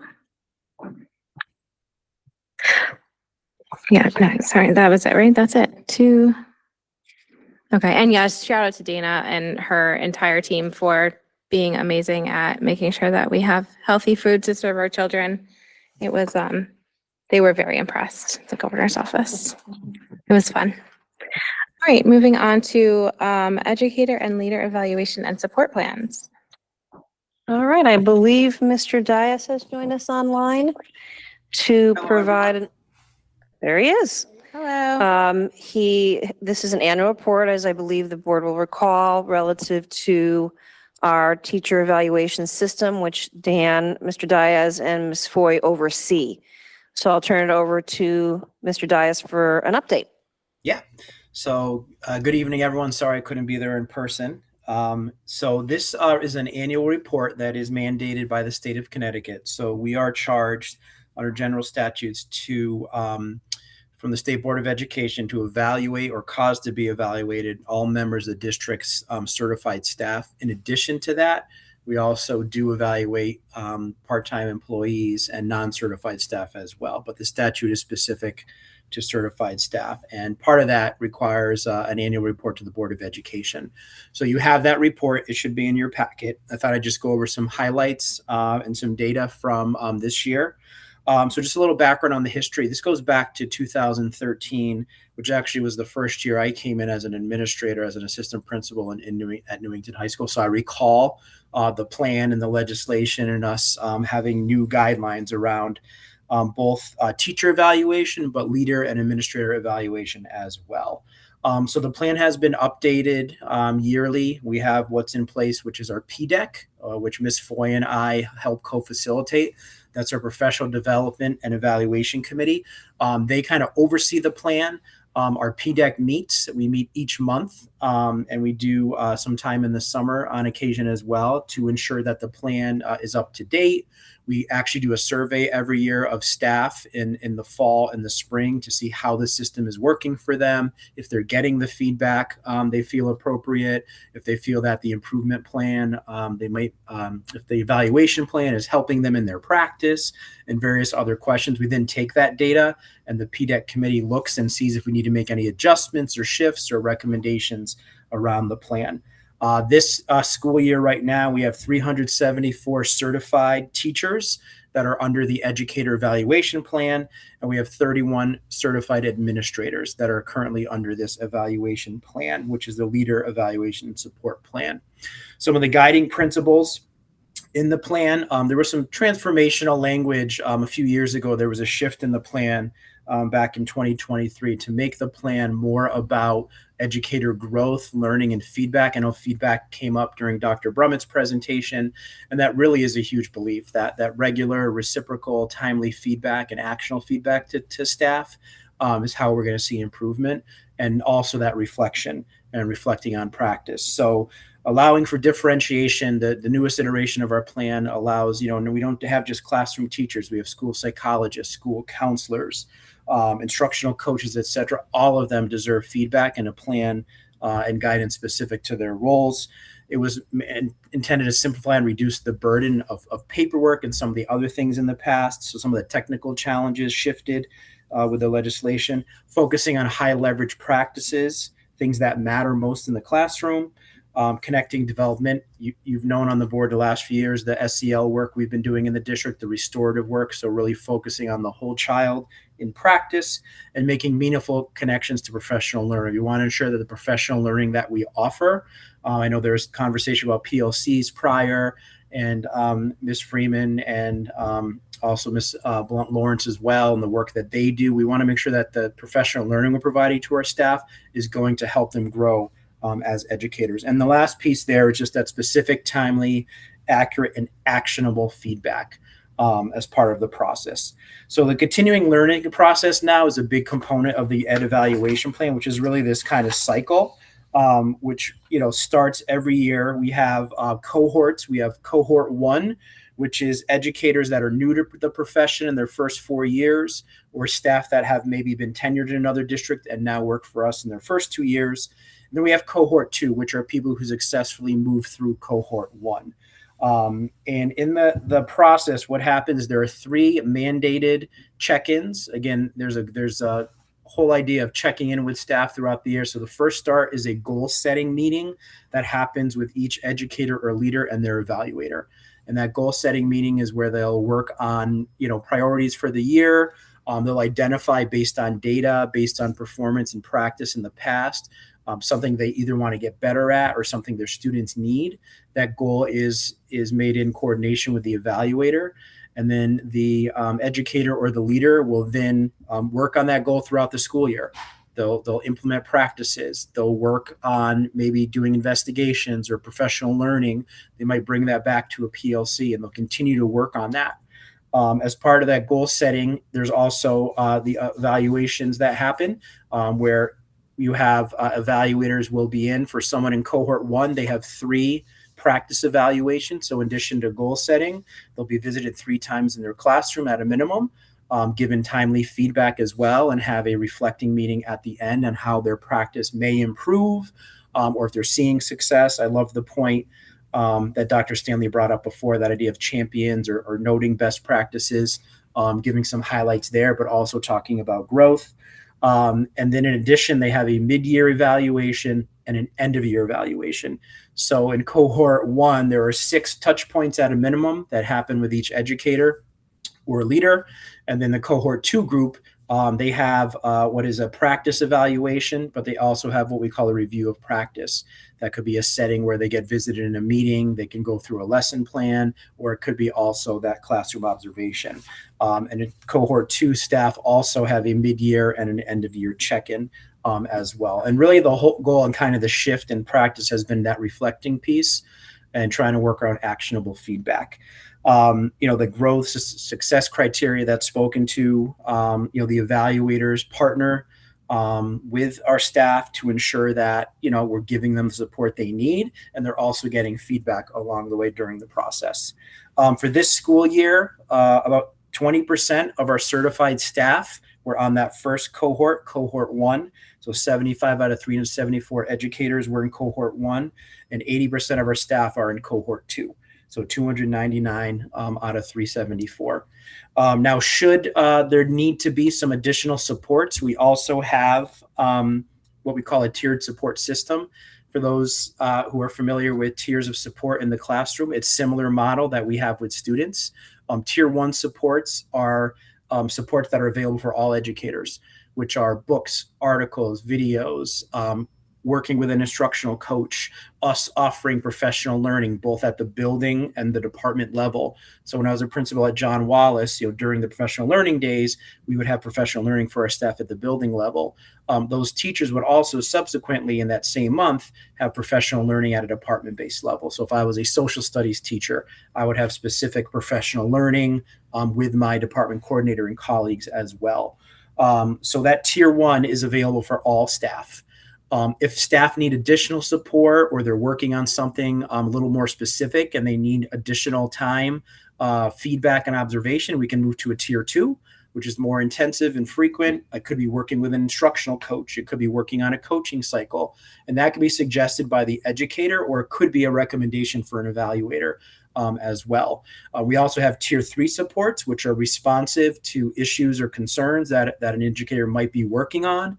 And then the last part would be a corrective support plan if performance wasn't where it needed to be after all of those tiers. But ultimately, the whole idea is a supportive model, a reflective model where we have many touch points throughout the year with our staff. We have dialogue around their practice and actionable feedback, right? Feedback is how we all grow. And that happens for both our educators, our leaders as well, and administrators are also receiving that feedback. So the second half is very similar. You'll actually see it's a very similar model for our educators and our administrators in the district, which is great because, if our administrators are out there giving feedback and trying to model being a reflective practitioner, we want to make sure they're doing that in their own practice as well, as far as leadership goes. And in addition to this formalized plan for both certified staff and leaders, we do have many non-certified staff, part-time staff, such as office staff, custodial maintenance, IT staff, our kitchen staff as well. They also have a performance checklist by their supervisor, so they also have an evaluation. And our non-certified administrators as well also have a goal-setting process mid-year and end of year from their supervisors. Our para educators Academic tutors also go through this process. There's a mid-year and end-of-year evaluation, as well as our building substitutes. Feedback is provided on their performance as well. So the whole goal here from the Office of Human Capital Development is to ensure that we are giving feedback to our team. We're ensuring that that feedback is timely, but we also want to provide opportunities for growth, for professional learning, so they can also hone their practice. If there are learning or investigations they want to do, we're there to kind of fully support them. So just kind of an overview, and I want to give a shout out again to our PDEC committee. It's made up of teachers, representatives from the Newington Teachers Association, administrators as well, and it's just been my privilege this year to jump on and work with that committee. They're highly knowledgeable about the plan. Many of them are champions in their own classrooms. So it's great to really have them to be able to inform the evaluation process. And we look forward to getting the feedback at our last meeting in June and seeing how the evaluation process is working for our teachers, and take that feedback as a PDEC committee and see if there are any shifts or adjustments that we need to make so people feel supported, but also they're getting the reflective feedback that they need to be able to improve their practice. Thank you so much. Are there questions? I don't believe we have to take any action. This is really just an update. Just but an are there update. any questions or anything for Dan, Dr. Stanley? Sorry, Mr. Dias. Nope, not okay. Thank you for your update. I just had a question about how do you nominate evaluators, or how does the process get chosen? Like, who would qualify to evaluate the principal of the high school, or like what's the power dynamic between those? So on the leadership evaluation, so we have the principals. Dr. Brummett is the evaluator on the building principals. We also have our central office team where we evaluate other leaders as well. From a building perspective, there's actually a primary evaluator and a complementary evaluator. So oftentimes, for example, when I was at John Wallace, I would have a good number of individuals in my building. There would be a complementary evaluator that would assist me in conducting evaluations, giving feedback. Oftentimes that could be a department coordinator. We try to kind of set it up that way where we have kind of a team that's evaluating in order to be able to conduct all of those observations, but to kind of, collaborate on the feedback that they're seeing. Does that answer your question?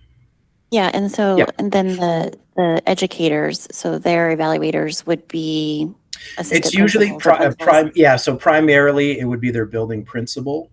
We do have some central office administrators, just because the sheer volume of evaluations that are done. Some of our central office staff also assist in buildings. For example, I assist at Elizabeth Green and help out Mr. Duran there with some complementary evaluations. We try to make it content specific when possible. So, at the high school level, the coordinators, if they're evaluating staff and sharing that with the principal, they would bring that content specific. So just one example might be Sarah Whalen, department coordinator of language arts, would be the one evaluating language arts staff at the secondary level in coordination with the principals of the different buildings. Great, thank you. Yeah, you're welcome.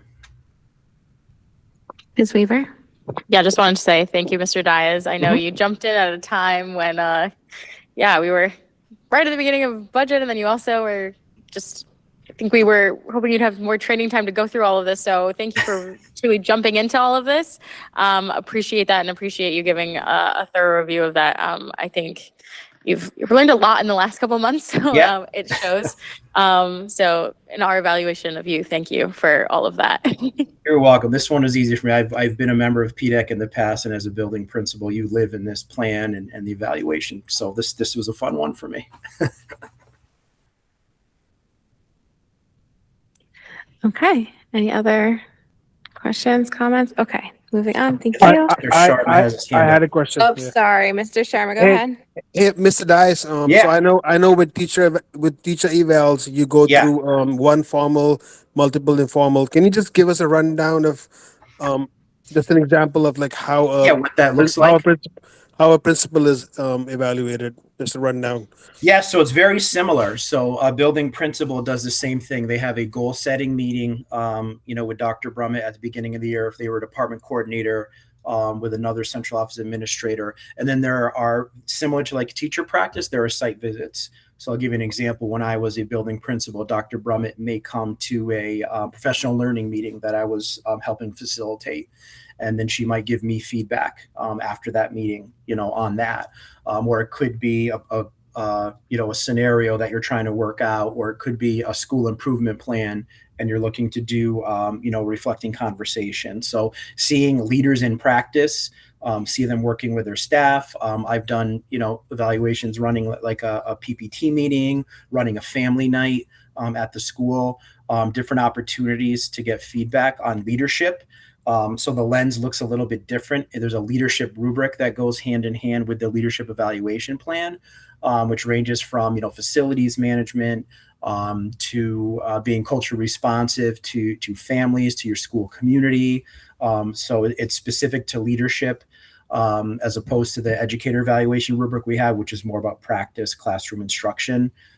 Certainly, a welcoming environment for students and culture responsive in the classroom, but at a much larger scale for the principal leadership and how they're building and how they're, building community and partnering with families, students. Those are all elements that you'd see in the leadership evaluation. All right. Thank you, Mr. Dias. Yeah, you're welcome.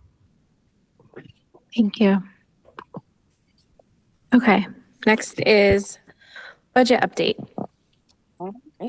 Do you want to take it? Do you want to? I can start and then feel free to jump in.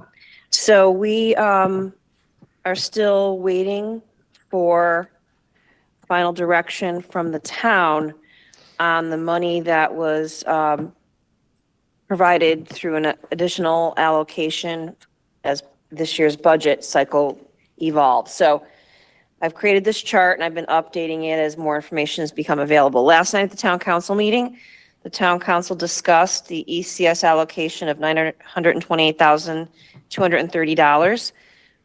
Based on their discussion and in keeping with the intent of that law or that allocation, it appears they will be deciding at their next meeting to send that money along to us for the board's use for final budget determinations. So looking at the numbers alone, the initial cut from the town was $1.8 million. This allocation, assuming that goes through, would bring the deficit down to $871,000. As discussed earlier, we have received or will receive the school-based health center grant in the amount of $159,000. That is going to bring the gap down to $712,000. The Effective School Solutions grant money has been confirmed. We will be getting $300,000 toward next year's budget and the subsequent year, $200,000. But applying that first year allocation would shrink our deficit down to $412,770. We don't have any firm understanding yet about the health benefit credit, but if we were to apply just the lowest amount of money, I'm sorry, I skipped a line, my apologies. One of the possible scenarios that the board can consider, and again, can't be a vote tonight because we don't have a firm direction from the town yet, but if the board were to still consider para benefits, the para benefits could start in September, and that would reduce the cost of those benefits by $266,666, bringing the shortfall down to $146,104. There is a possibility that the health benefit credit that we've talked about over several meetings could help close that final gap. As the board was made aware over several meetings that the credit was at one point $514,175. It's likely to shrink. We just don't know by how much.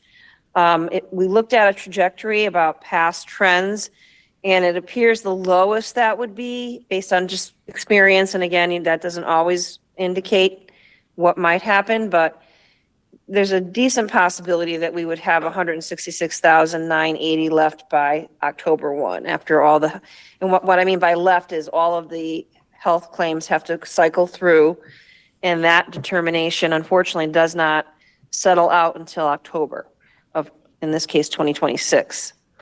One other piece of the healthcare puzzle that has been determined is the rates are not going to take any further reductions. The agent of record reached out to Lynn, and there is no chance of those rates going down any further than what the board has budgeted for. So we're budgeted adequately. We can't take any further deductions or we would be underfunded. And that, unfortunately, I was so hoping I'd get the word today about the Nor'easter grant. They told me late May. I consider today very late May, but no dice yet. But they told me they're ready to go, but they just haven't sent letters. So that could be another $100,000 toward our the deficit right now that sits at 146,104. So the board will have much to discuss at the June 10th board meeting relative to how to apply this money. This is a scenario. Para tutor benefits could be in play, but that's up for the board to deliberate and discuss. I'll turn over to board chair for any questions or deliberations. Thank you. Are there any initial comments, questions, Ms. Weaver? Yeah, I think just want to clarify, like, we haven't taken any action on para benefits not being in there, so I want to clear that up. Like, that's not. That is correct. The board has not done that. So just want to put that out there. And I think we've all been pretty vocal about this for a pretty long time, about advocating for this, particularly even, in lieu of a union, that would then kind of force a negotiation, which is obviously what happened with admin salaries and other ones. Teachers, all of them have union contracts that I think have led to where they're at. In lieu of that, and I know also, I think when we were looking at other towns, most of them have unionized paras, if not all have unionized paras. So, I mean, I think that's one of the, again, unique factors for us is trying to do this without a formal union negotiation. But I think one of the things is, I felt like we all were very agreement when we passed our budget that, like, we want to put this in there. So I'm not going to say, oh, it's done, but, like, it should be done. So I think that, or it's more reliance on the non-lapsing fund to close that gap. But I think overall, I think, like, we can get there. Obviously, it was a lot to absorb, but 1.8 cut, given that was basically the amount for para-educator benefits. So That's the over 1.4 versus the 400,000 over. which, yeah.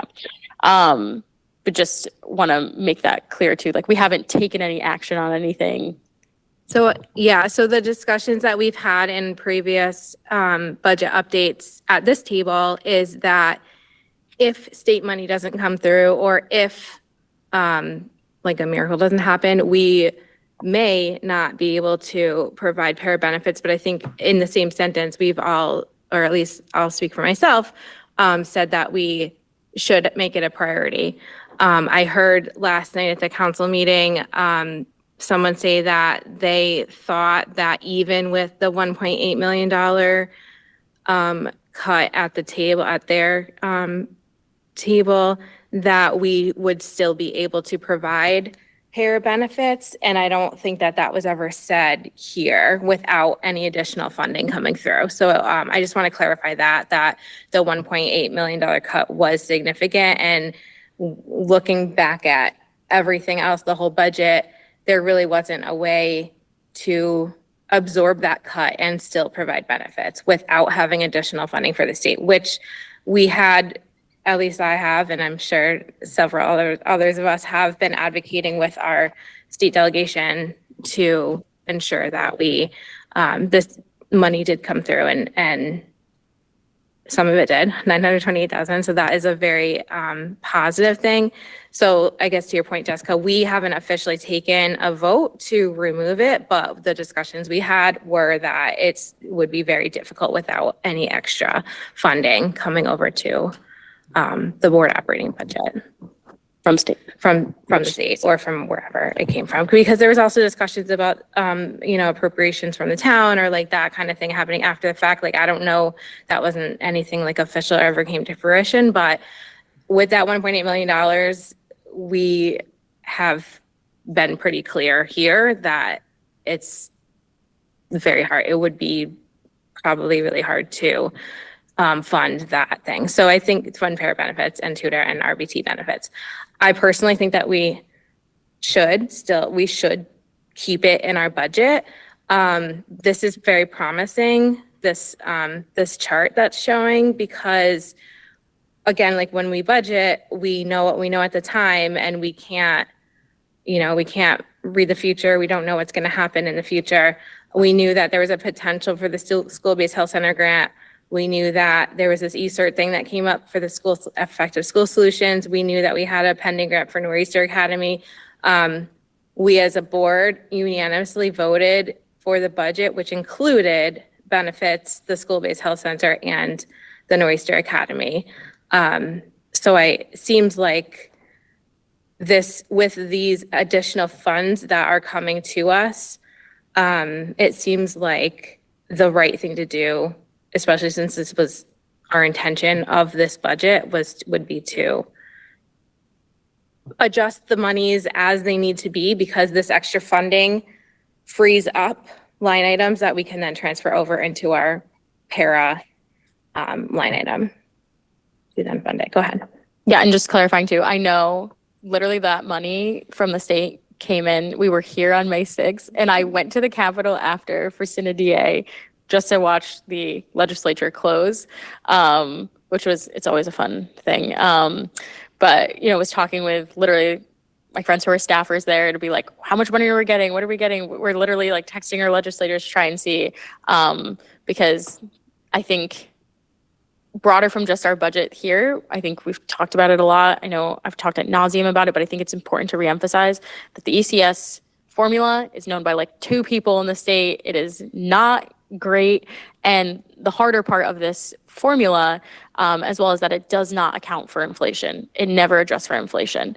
So when it's doing it is really, it never increases while all of our costs are increasing with inflation as well.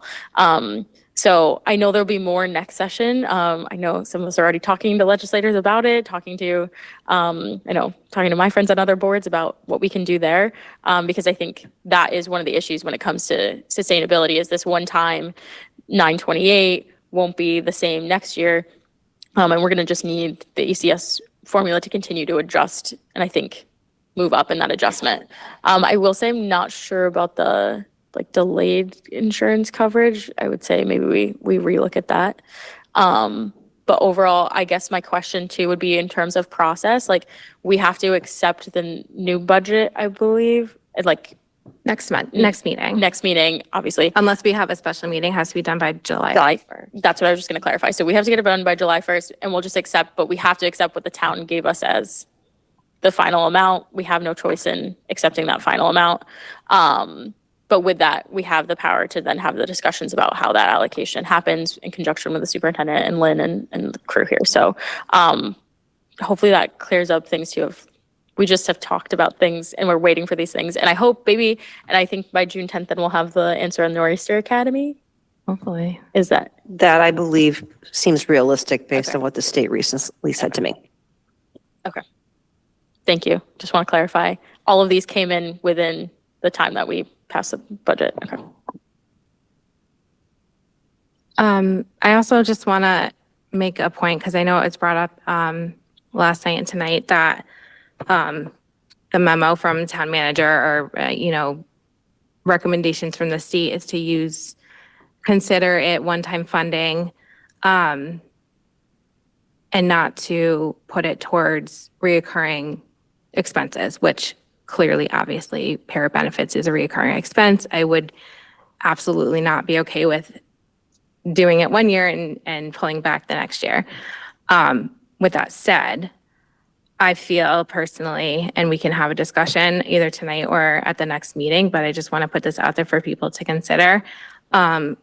With what we saw earlier today in Dr. Bremett's report, that special education identification is increasing, and the paraeducators, RBTs, are the people in the room that are dealing with this population of students. So I feel like, and we are the only district in the state, like all the things we've kept talking about, we're the only district in the state that's not providing benefits to our paraeducators. Their pay is at the bottom. The starting pay is at the bottom.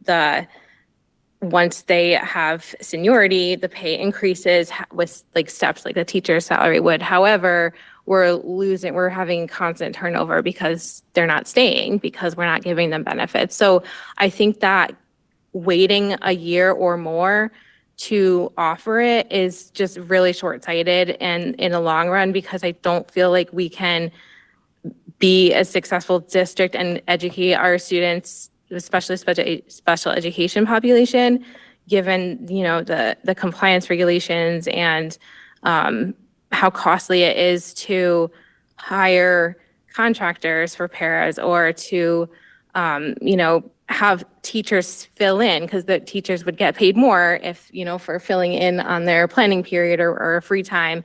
So it's just more costly, not to mention the turnover, the training, the hiring process. It's all going into money that we're spending on not direct student care in that whole overhead of hiring paraeducators. So I just wanted to put that out there, that I feel like it is, I hear, I see, I understand the financial implications of one-time funding being used for this, but I think the reward is worth the risk, in the sense that we're setting ourselves up for success in the future. And I do, like Ms. Weaver said, already have been talking with our legislators. I know Matt Lesser's on the committee for re-looking at the ECS formula. Like, we're in constant communication with them all the time to try and advocate and support at the state level for more funding to come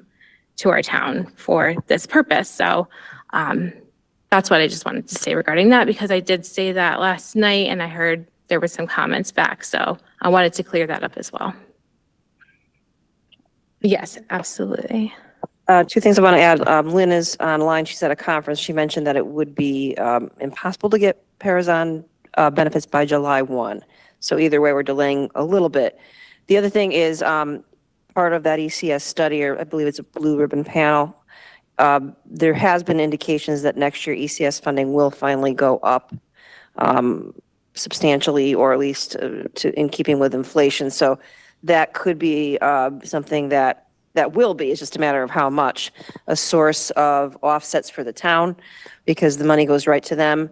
But hopefully they'll know in advance so they can plan accordingly. That's always a challenge for the town, as the ECS money isn't made known to them right away. So that's a challenge. But anyway, there is hope there too.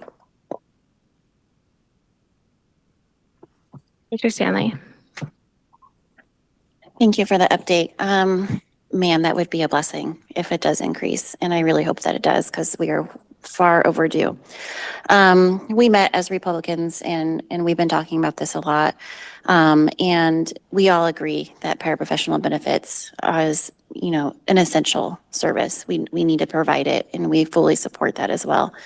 This $900,000, will partially fund it for this year. We can all pray that we'll get some increasing in funding to continue to sustain it, because I agree this is not something that we can provide on a year-to-year basis and take it away when we don't have the funding.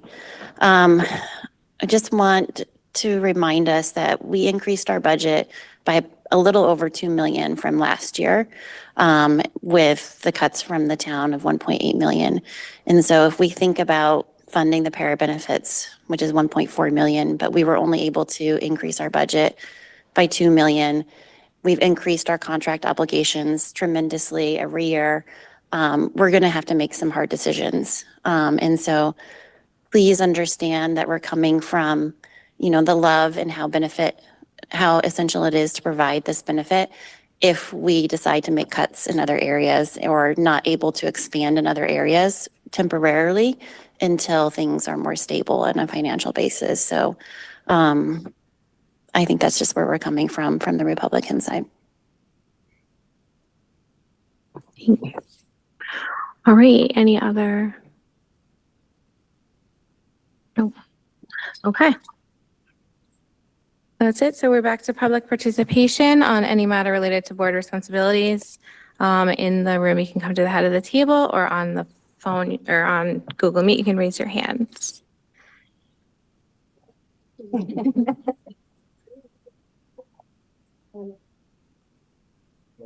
Hello, state your name and address for the record, please. Tina Knowlton. I live in 10 Hillside Street.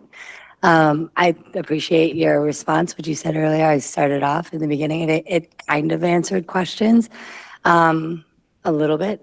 I understand the dilemma. I know that if we're the only district that doesn't have the benefits for our paras, then maybe we should ask other districts how they do it, because it doesn't seem like a reasonable explanation. I know that your salaries don't have anything to do with it because of the union contracts, and it's nothing the Board of Ed can do anything about. But it doesn't change the fact that it doesn't just affect the special ed kids. I'm in the schools every day, every day. I've been in the schools for 20 years now. It affects everything because the support isn't there for the special needs or for the behavioral issues or for whatever it is. Every kid is being affected. Every teacher is being affected. You guys have all these evaluations happening. It's taking a toll. I know you hear it. There's no way you guys are not aware of this. And I can't believe you're unaware of it, of how it's gotten and how the special education teachers know what's coming. I don't think that waiting is going to be in anybody's best interest, whether you have a special needs kid or a typical learning child. Everybody's being affected. If you think that a teacher can teach a class with one disruptive kid because we don't have enough paras because they have to be with the special ed kids, you're mistaken. It's affecting everything. And it's not just one school in the district. There's not a single school I haven't heard it to be a problem. I don't know who signed the contracts to spend the money on the salaries instead of what the schools need themselves. I understand you can't take it back, but it doesn't mean that there's no options. If we don't know how to do it, maybe we can ask other districts who do it, and we can ask anybody around us. It doesn't look good. And it's to the point where a lot of the paras that have left and moved to other districts can explain very easily why it's better for them to move, even as soon as their kids are done with the system. I hope you make it a priority more than just hoping that the funding stays. I'm on boards. We do grant writing. I understand the fact that temporary money has to be accounted for. But I don't understand why everybody else but us can do it. Thank you.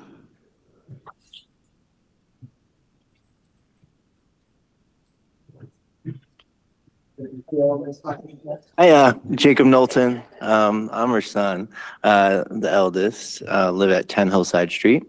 I don't know if you remember me, Mrs. Freeman. Well, you shouldn't, because I was such a good student, so I was never in your office. No, but you were such a role model. I really appreciate everything you've done No, of course, we loved you. So in our house, I agree. I'm obviously in support of what my mother said. And obviously we live in a healthy household, so I disagree a little bit. And I'm okay vocalizing that. I know you guys are aware, and I pay attention. I'm at city council. This is part of me trying to rack my brain around this budget because I'm trying to pay attention to P&Z mostly, and then this. And Yeah. So I know you guys are aware. I know you guys are constrained by a lot of things, and it's very difficult. I just want to say I'm going to try my best to be here when you do have to take that scalpel, because as I see it, providing para benefits is the bare minimum. Everyone else does it. We should be doing it. Simple as that. So if we do have to make tough decisions, so be it. Let's do it. That's all right. It's difficult to have my sister come home exhausted after work from a crazy, insane job. I would never be able to do that. Say she chased a kid because he was running out of school. That's insane, you know? So she pulled a muscle. And so I'm like, we have to do this. And to see emails come through about like, oh, there's going to be new HD TVs in classrooms and things like that. It's extremely frustrating when I know my sister ain't getting those benefits. So all I'm saying is I appreciate the work that you guys do. And I know the only thing I can do is try to help and be here. So I will intend to do that on the best I can. And I look forward to working on the budget with you guys. All right, take care. Thank you. Ms. DeHaas? Thank you. And I agree with Ms. Knowlton that the para benefits are extremely important, but I also agree there are areas of the existing budget that can be utilized to meet that financial I'm need. sorry, can you just state your address for the record and name and address? Kelly DeHaas, 45 Lincoln Road. Thank you. But there are areas in the budget as it exists today that can be utilized to meet that financial need without using one-time funds in such an irresponsible manner and then burdening the town's taxpayers the following year when those funds don't come back through. Thank you. Thank you.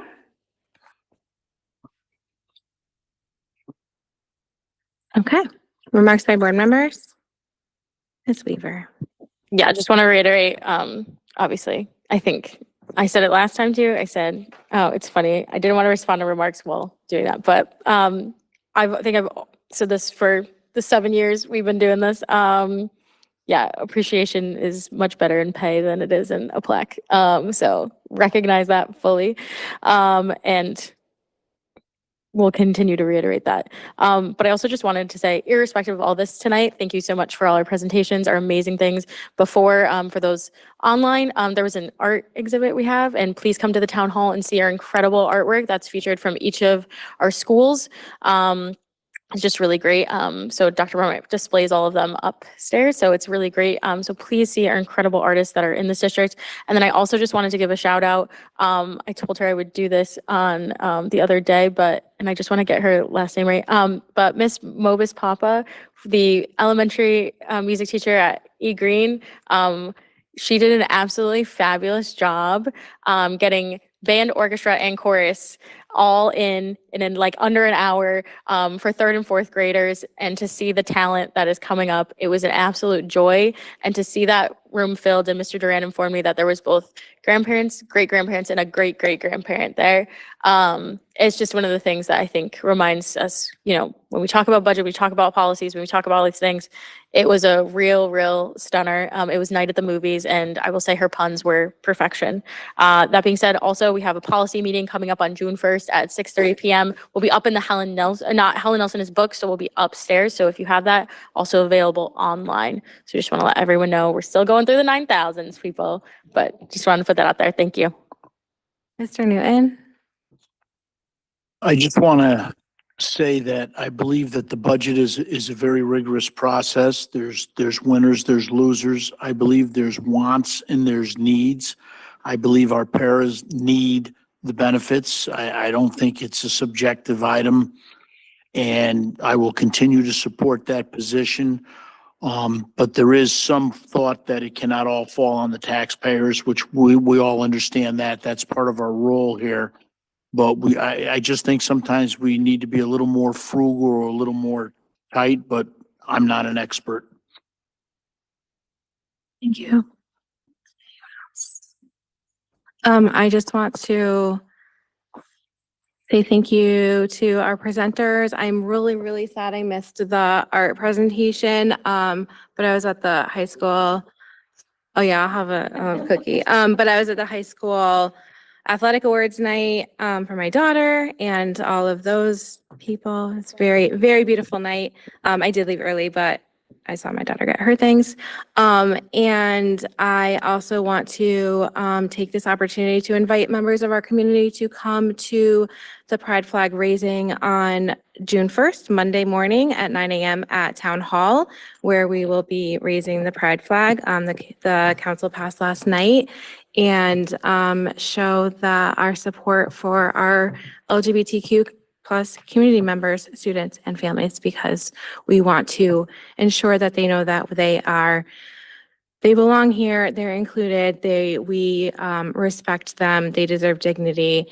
And a beautiful rainbow flag is going to be amazing to see down Main Street in the month of June. Dr. Stanley? I just want to thank you for coming out and participating tonight. You have some really great ideas and some comments, and so I just appreciate you guys coming up and speaking out, and I would love to have you come back and like work on the budget and during budget season. It is quite the process and quite the experience, but Lynn does a great job. She's really made leaps and bounds on how we are able to digest all the information. And Dr. Broma is smart, and I know that she's going to figure out ways that we can improve and find sources that we can continue to, fund this para benefits, and we're going to make it happen. We're going to find a way.